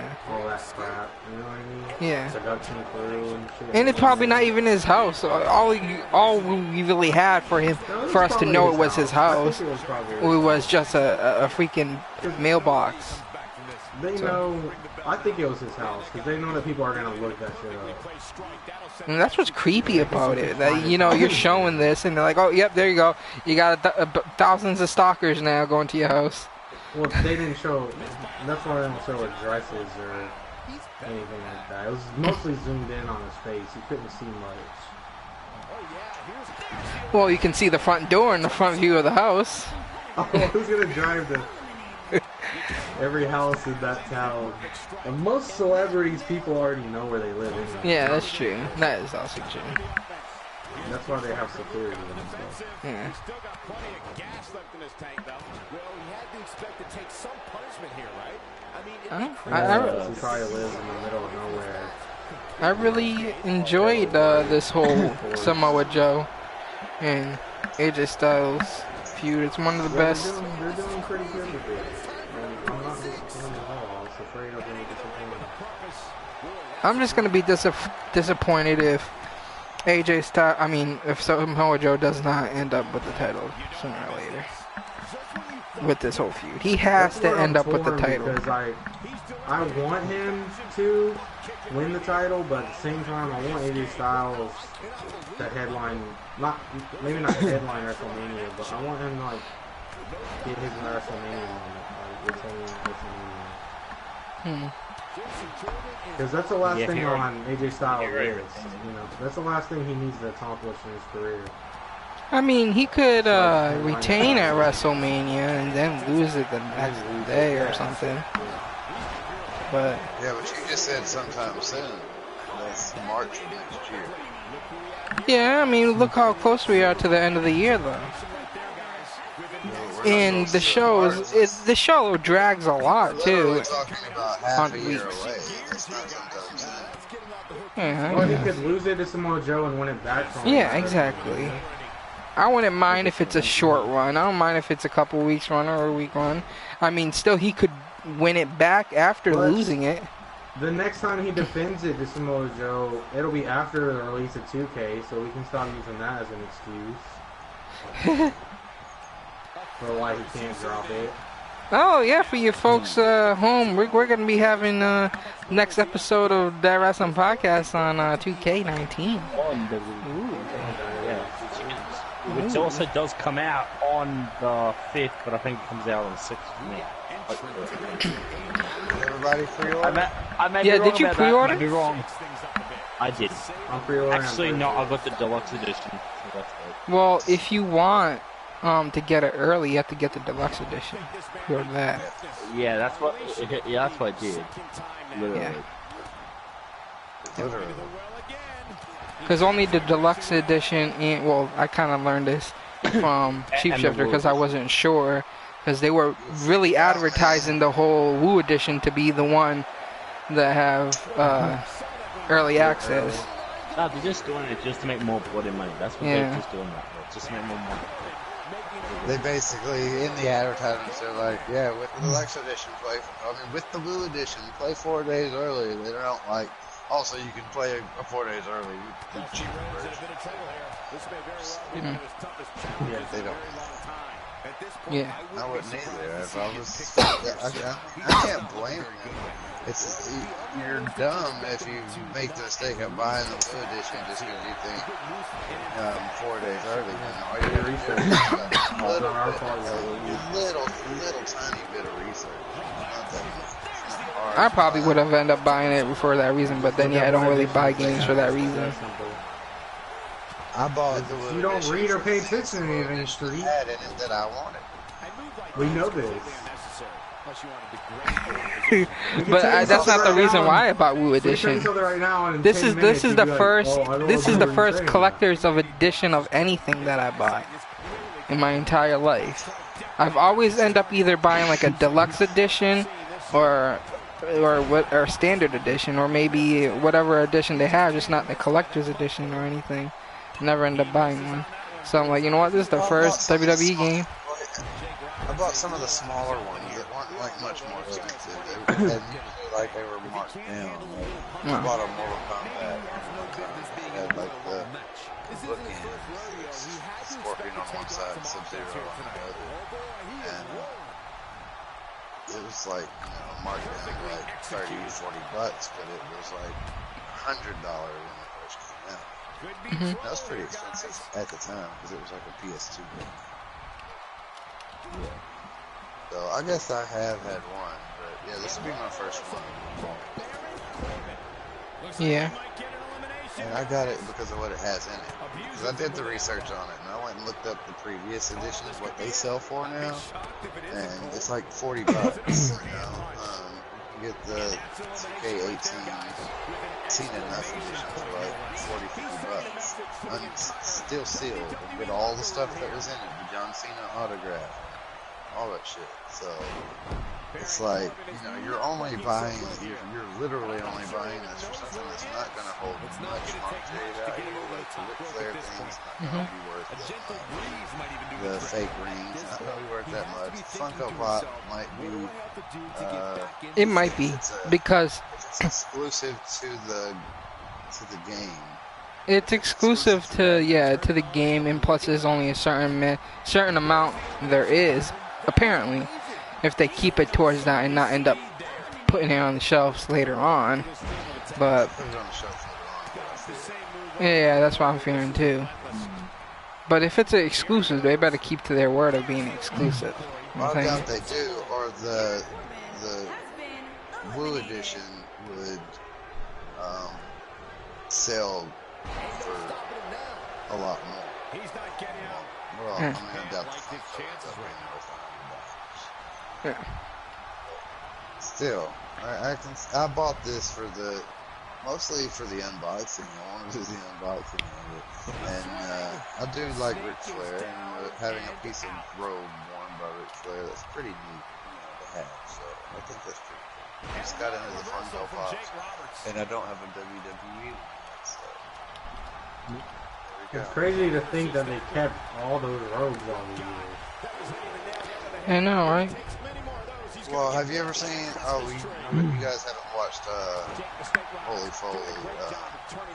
They took Mick Foley to like this room, like this warehouse, like from the Burn It Down commercial for WWE 2K18, where Seth Rollins goes in this place. Yeah. And they kind of really have one of those, except just like this big warehouse. They have a warehouse with like everybody's gear and shit. Old gear and old. They still have the Hell in a Cell that Undertaker threw Mankind off of. It's in like pieces, broke down into just little segments. They just hold all that shit, so if anything ever went bad, you could sell it all. I know, right? It's a veritable gold mine because real collectors pay enormous prices for stuff that like has real history attached to it. Uh-huh. You know, a million people can remember. Somebody could, if they put that Hell in a Cell up for auction, it would go for millions, I imagine. I've also always wondered if, you know how you buy the cards and they come with a piece of a mat or a robe or whatever gear.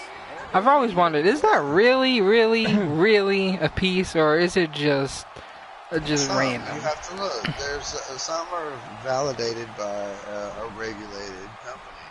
It'll have like it'll say on the back.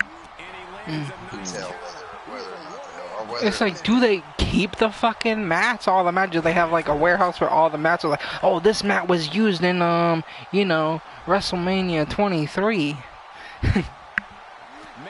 It's like, do they keep all that shit just for that?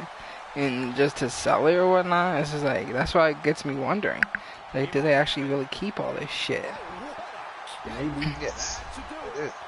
Especially now that they can make more money off of it. Like baseball cards have like the bat shavings and pieces of uniform. I was just looking at one of mine. It's authentic and certified piece of game worn uniform. Only like asterisk is it's not from any specific game, season, or event. Speaking of both events, you guys ever went to an actual WWE event, pay-per-view event? Nope.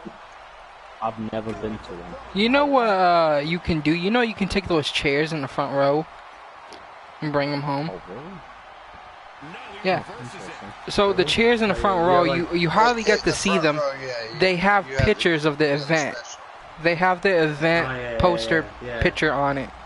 But those seats are crazy expensive. Yeah. Yeah. Like, I mean, like the tickets. Yeah, definitely. But you're getting a fucking souvenir out of it too. So it's pretty dope. If you go on eBay and look for those chairs, they're expensive as fuck. I think I've seen one on WrestleMania 32 before. Yeah. There was something on the news a while ago that I read about one of the guards there, one of the security wouldn't let this couple take home a chair. And they were really upset because, WWE lets them take home the chair. They don't mind them taking home the chair. And one of the guards there was like, hey, no, you can't take this, and just took it away from them.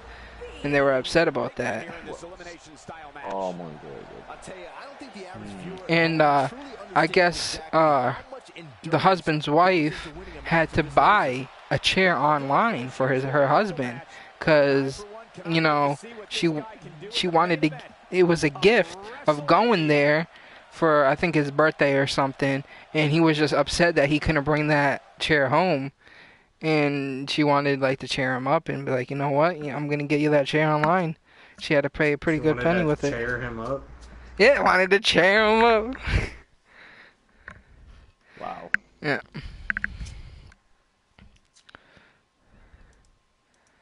But yeah, are we talking about NXT or what?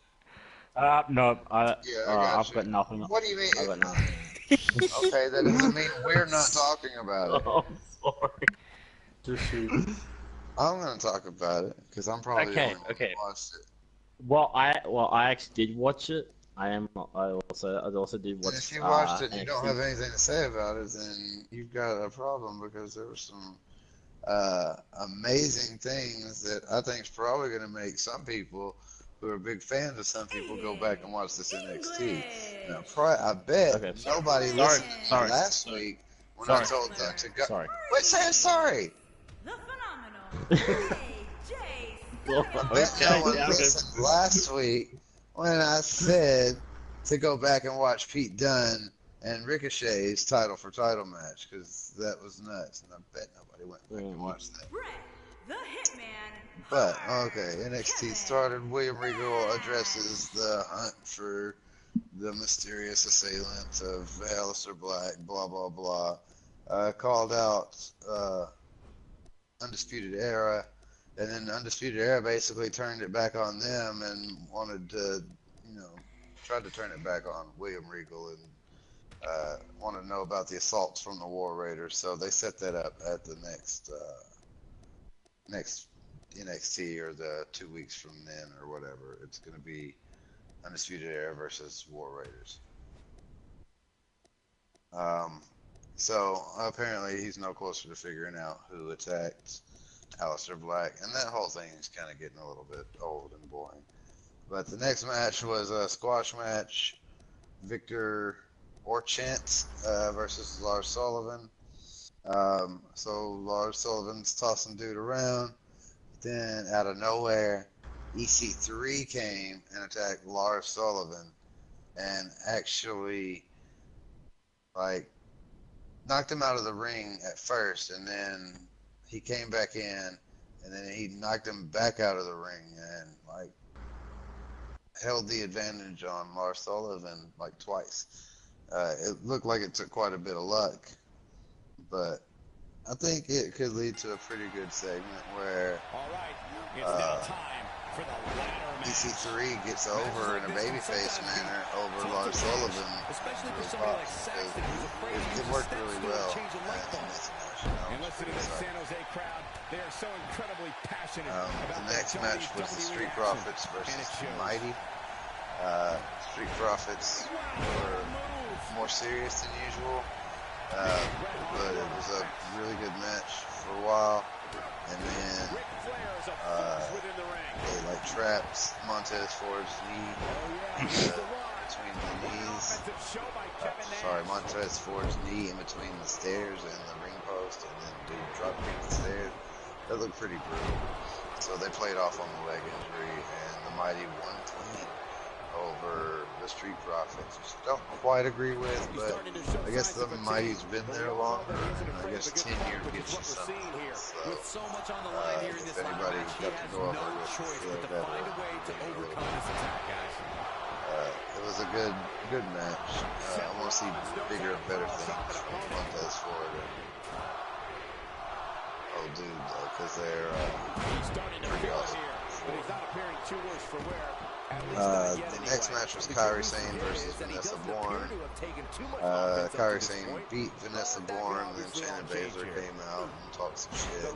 And then, I failed to mention, Kairi Sane botched her elbow drop. I think, in my opinion, if somebody wants to go back and watch, the shit looked so devastating. And she tried to, like, act like it wasn't bothering her after the pin, but that bitch was like dying.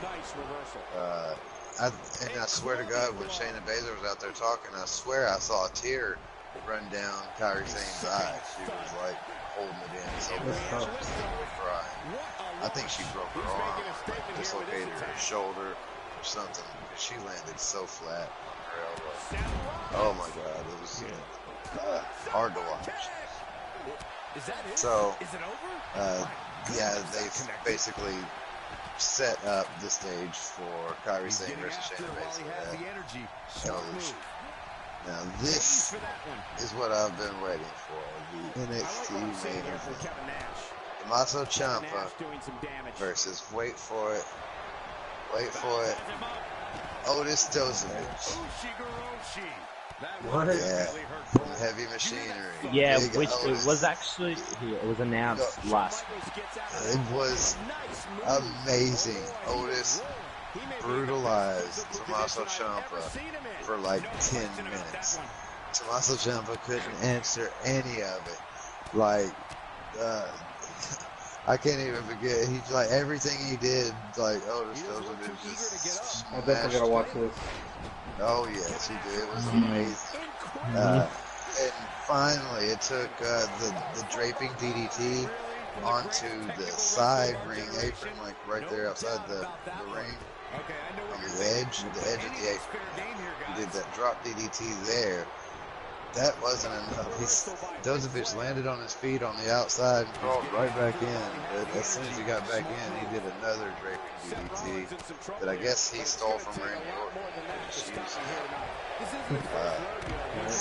So, and he beat him with that. But freaking Dozovich like mauled him this whole thing. And I definitely want to see a title run for Dozovich. I don't care if he wins, if they stay a tag team, if they break up Heavy Machinery. The other dude's kind of boring anyway, if I'm being honest. But, oh my God, Dozovich is like amazing. I love that dude. He's so great. I just hope he's not going to get like this R-Truth type thing where he's just a minor bit character when he can be so much more. After seeing that, it was great. You gotta go back and watch it. So, Yeah, I think there was also another segment. There was a segment. It was like during the show of where William Regal was going to his office. Then he got stopped. Nikki Cross came. Yeah, in. that's what it is. Yeah, they were at the office, and Nikki Cross like came out of William Regal's office, and William Regal hadn't even been there. So it was like, and it was dark in there. Like if you open the door, and it's dark, and he comes out of his dark office. And he's like, "What are you doing?" Who was it? Nikki Cross. Nikki Cross. And he's apparently like, she "What are you now doing?" knows. She's like, who I want to attacked. play. I want to play with Bianca. Play it. Well, she didn't say she knows who attacked. She just said she wanted to play more with Bianca. She had to play and all that stuff. And then when she was walking away, she said, I know. And that's all she said. But that doesn't mean that she knows who it. That's being intentionally vague in case she doesn't know. So that people like you, oh, she knows what that means. She might know what flavor, she might know what was in William Regal's drawer. You know, she might know that he keeps a 12-inch dildo in there. You know, who knows what's going on in Nikki Cross? That's what he said. Who knows what's going on with this? Do you think she knows what Tommaso Ciampa or who attacked Aleister Black? Like, no one knows what's going on inside Nikki Cross's head. And I completely agree with this. Cinnamon? Yeah. Cinnamon. Cinnamon, I was like, what? Cinnamon. Okay. We're using big words here on That Wrasslin podcast. Yeah, should have Like, been. keep it under 3 syllables. No one does it better. This is his opportunity to win this thing. Now Ric Flair needs So Alright, I guess guys, now I gotta we get got- going. Oh, he spent too much time playing basketball. He's gotta go. Yep, of course. Yeah, that's what basketball usually does do to your brain. Tires you out, man. It's I don't know tiring. why. I don't even know why. Just pulled shots right at the soul. I just like called shots at him. I was like, yeah, this guy's. Yeah, man, we heard it. I'm sorry. Alright, Okay, so we a also little do. bit of news. Evolution coming back to WWE for SmackDown 1000. Batista apparently somehow made a deal happen. I don't Yes, he know did. how, because previously he said that he wouldn't come back unless he like main evented WrestleMania with I think Triple H or something like that. There was some kind Yeah. of big stipulation that he had. He wouldn't do it unless they bowed down and sucked all his let's keep it PG. Yeah. Yeah, Let's keep it at least, soft R. Soft hard. Real hard R.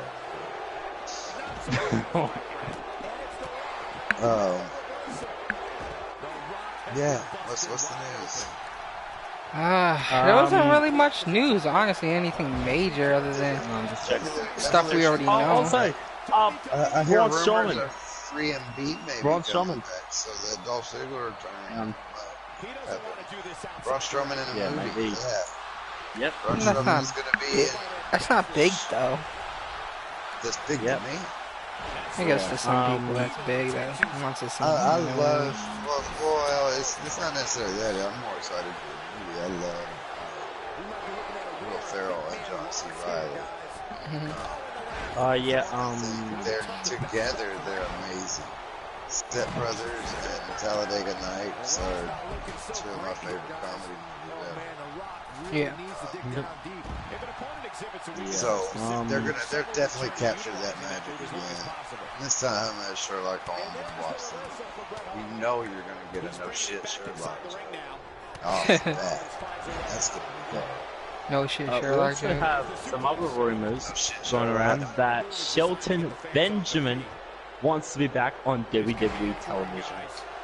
I mean, he had a bad run on his return, but that's what they do with Yeah, he was everybody. like, well, I think this was his. I don't think he did this. I think WWE, the writers were like, all right, you're gonna write a tweet. It says, at Page, I really think I've been mistreated. You need to feature me. I'm a good athlete. So that they could have a reason to bring him back in the storylines. I think it was just a way to shoehorn him into a story. I don't think he was. I think the worst thing you can try to do right now in WWE is try to write yourself into something, give yourself an image that you don't have. Because you try to go into business for yourself, and you end up like Zack Ryder or Rusev. Mhm. They got pushes that weren't founded on the company's push. They got pushes from the fans, and that's not what is quote unquote best for business. Yeah. What's best for business is sticking to the script, sticking to the story. Yeah. For WWE, I don't agree with this. Okay. They,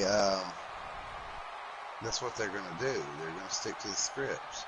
So when these other people get pushes, it messes with their plans. The only person who's ever succeeded with this shit was Daniel Bryan. And that's because it got overwhelming. They hijacked entire shows for Daniel Bryan. True.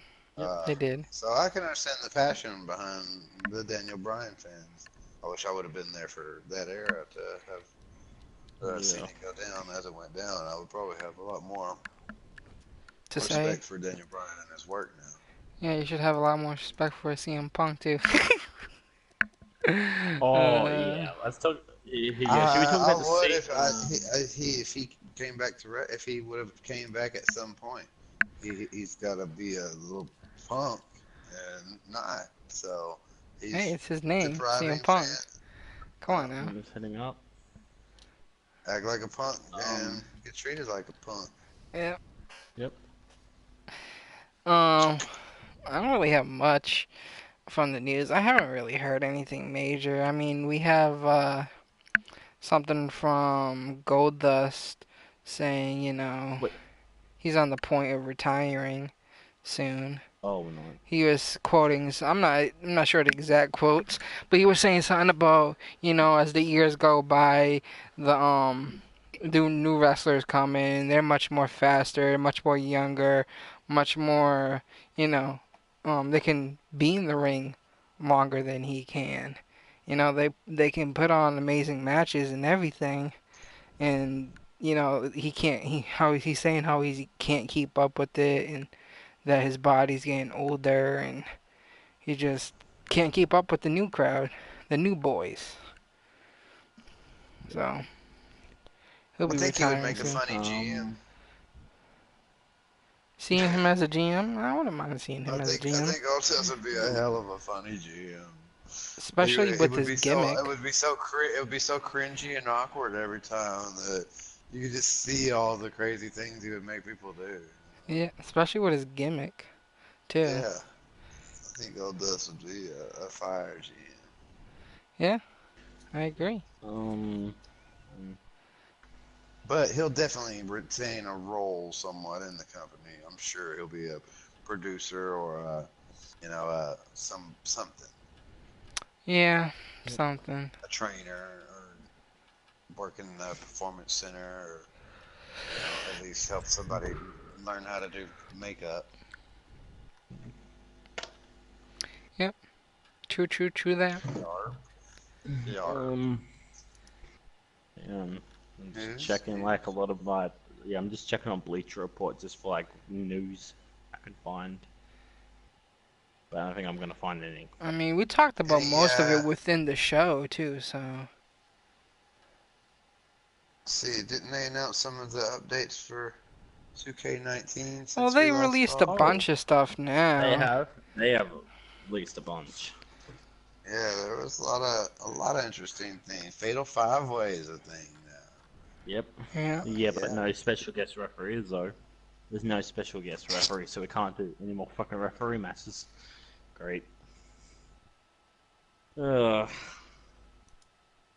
multiple managers you're gonna sign in universe mode. Yep. That was cool. That's cool. True. Money in the bank. You can set it to whoever you want. You can change the stipulations of when they cash in at any point. Yep. You can in universe mode. You can pick the winner at any point, or you can just change the. You can take over any character. You can do a whole bunch of stuff. Oh, pretty awesome. They have also added some new OMG moments. Also, I will say this. They've actually added.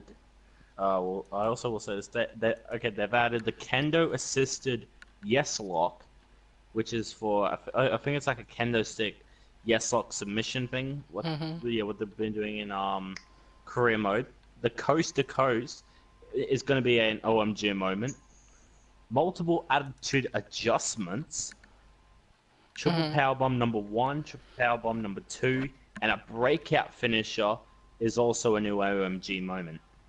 Therefore, like the steel cage. Interesting. Yep. Yeah, I definitely can't wait for that game. That game comes out on next Friday. Yep. Okay, one thing I am probably going to be a little bit complaining about. Hopefully, the online servers for WWE 2K19 do get fixed. I don't care about online services. Wow. You guys might care, but not me. I've just never been a fan of WWE 2K online features. They've always been terrible, in my opinion, and I never really cared for it. I hate the fact for the delay in it. It's like, come on, 2K, get your shit together. If other games can pull online services better than, like, way better than these guys can, I don't know. It's like 2K is like way behind on their fucking online services. Like, it's like, why is there a delay? when you play fucking games like Call of Duty and shit, yeah, there's sometimes little second delays here and there, Lag. Yeah. but you know, they're talking about 2K where it's a big delay in general, like with the reversing and all that is a huge difference when playing an actual match on solos or I mean single player or something. And then there's like the times where you know microphone gets disabled and because the game is like really choppy and laggy. It's like come on.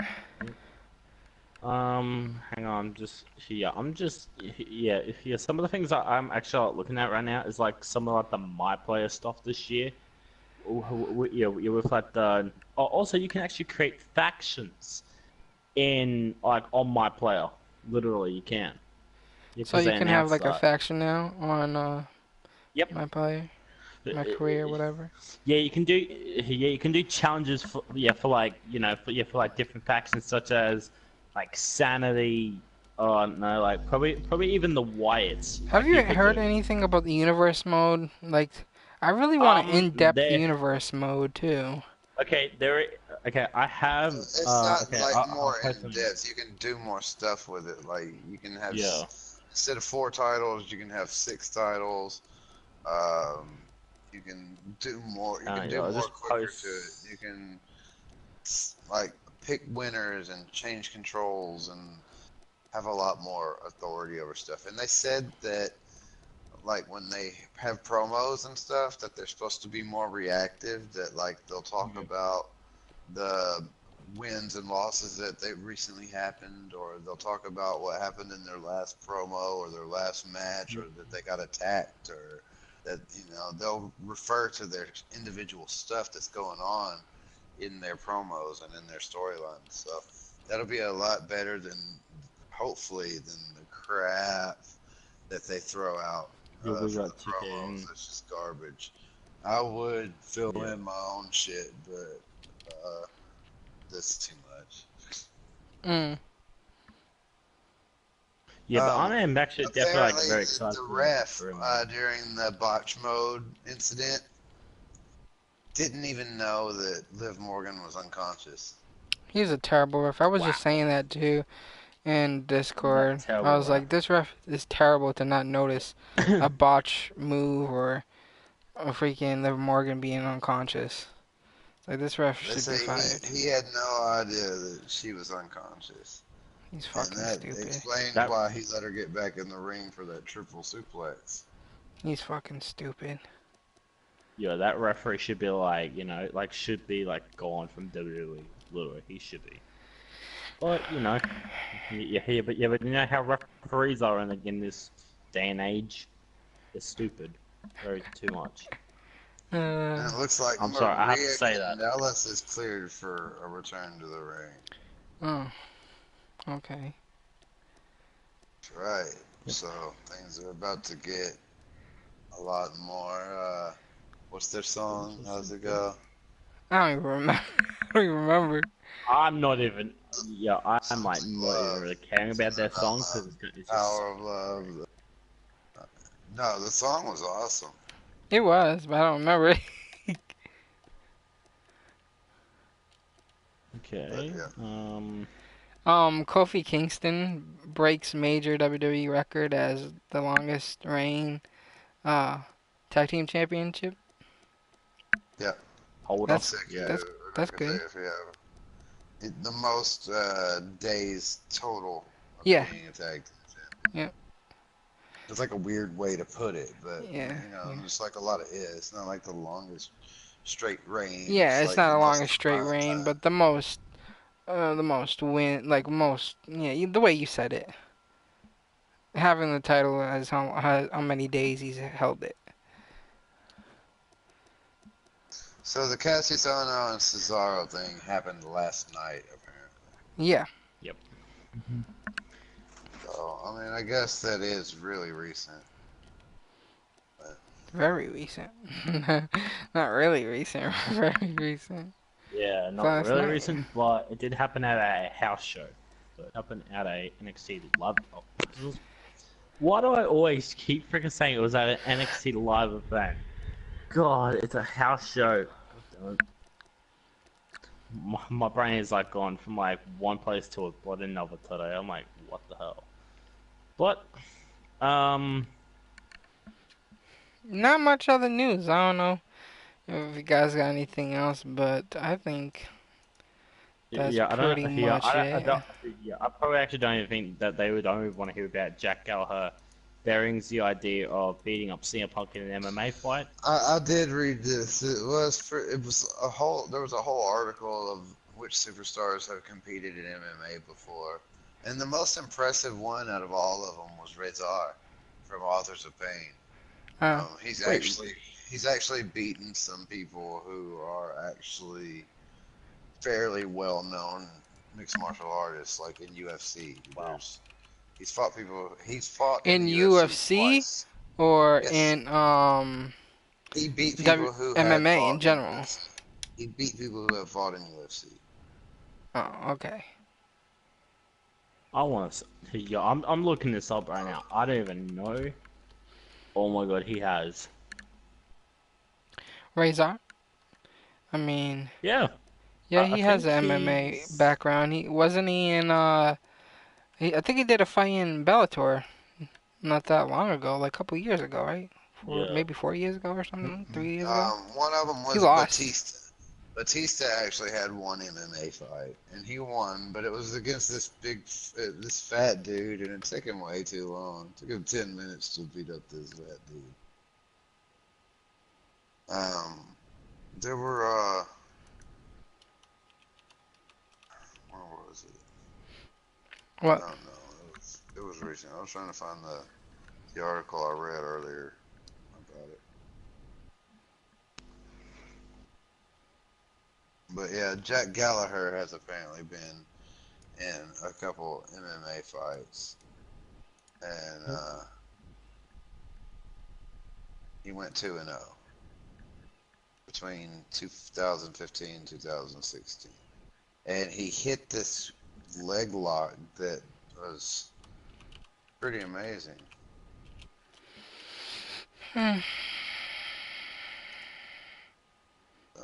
So, Whoever actually faces Shinsuke and Nakamura in a match on SmackDown, yeah, expect them just to be in an instant rivalry with Randy Orton.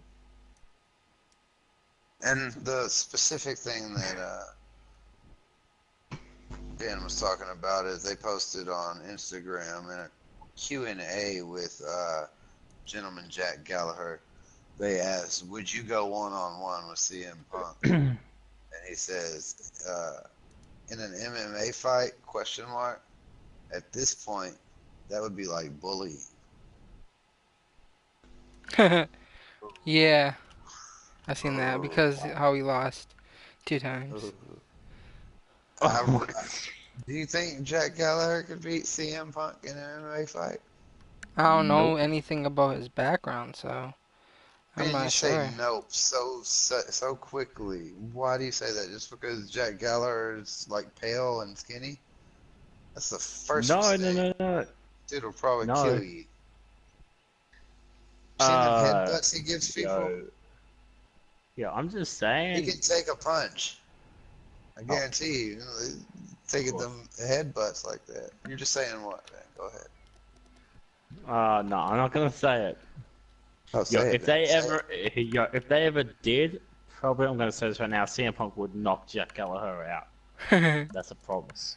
That definitely is He a is a promise. pretty scrawny guy too, but still, that doesn't mean anything. it. Size doesn't matter. Yeah. Frank Mir beat Brock Lesnar. Mhm. Um, Anything else, guys? I got um, jack shit, my dude. I got nothing. I got nothing. That's not a. Nada. oh, okay. I don't know if I should bring this up, but I do have a spoiler alert for an NXT taping. But I'm not gonna say it. It's all good. Don't Have a say it. little, Yeah. Don't say it. yeah, I Cause have a there's spoiler. people that watch NXT. But anyways, I think we'll call it. Well, for people that Yo, this a is fun. not really. We were talking about UFC as well, so I might as well talk about it. But we have a UFC also a UFC event 229 taking place the same day as Showdown. the show Super Showdown. That's with your boy, of course, Conor McGregor, and that one fucking kebab there. Fucking I don't know how to Oh, say that his name. quick? Huh? That quick? Yeah. So have you ever read the news about it? Have you kept up with it? I'm excited. I'm waiting for Conor McGregor to just wreck his shit up. I can't wait for him to end his fucking streak, just be done. But have you read that Conor McGregor signed a six fight Six deal? fight, yeah. Yeah, what do you feel about that? More power to him, but he's a glory hound, he's not gonna he'll quit when he gets embarrassed like Ronda Rousey did. Yeah, true. And maybe even then he might not, because he seems like one of those people who just you knock him out and he's just like, what? I'm not done, motherfucker. Let's go. Come on, man. What? Yeah, he seems like Brother. yeah, he definitely seems like one of those And like, guys where one of those guys is just like bleeding and all his teeth are knocked out and he's still trying exactly, to fight. Come on, man. Come on, bro. I'm not fucking exactly. done with you. Can't even fucking walk. Come here, bro. Come on, come on, you Ow. fucking monkey, come on. Oh, I mean, yeah, I totally agree with you. He's a glory hound. He's all up for, the publicity. He likes to be on the news. We've seen that many times already. Um, he likes to be out there. That's what made Conor McGregor one of my favorites in You know what UFC. I think happened and why he did it? Did what? It's because I think UFC had him by the balls. What did what? Say that again. I think UFC had Conor McGregor by the balls. But did what though? Why he did what? Because remember the bus incident? Oh yeah, he was just talking about it too, but I don't know, that could be also true. But did you watch the press conference? No, I don't follow. He said Conor he was McGregor. saying that kebab. I'm gonna call him kebab because that's what I like to call him. You know what a kebab is, right?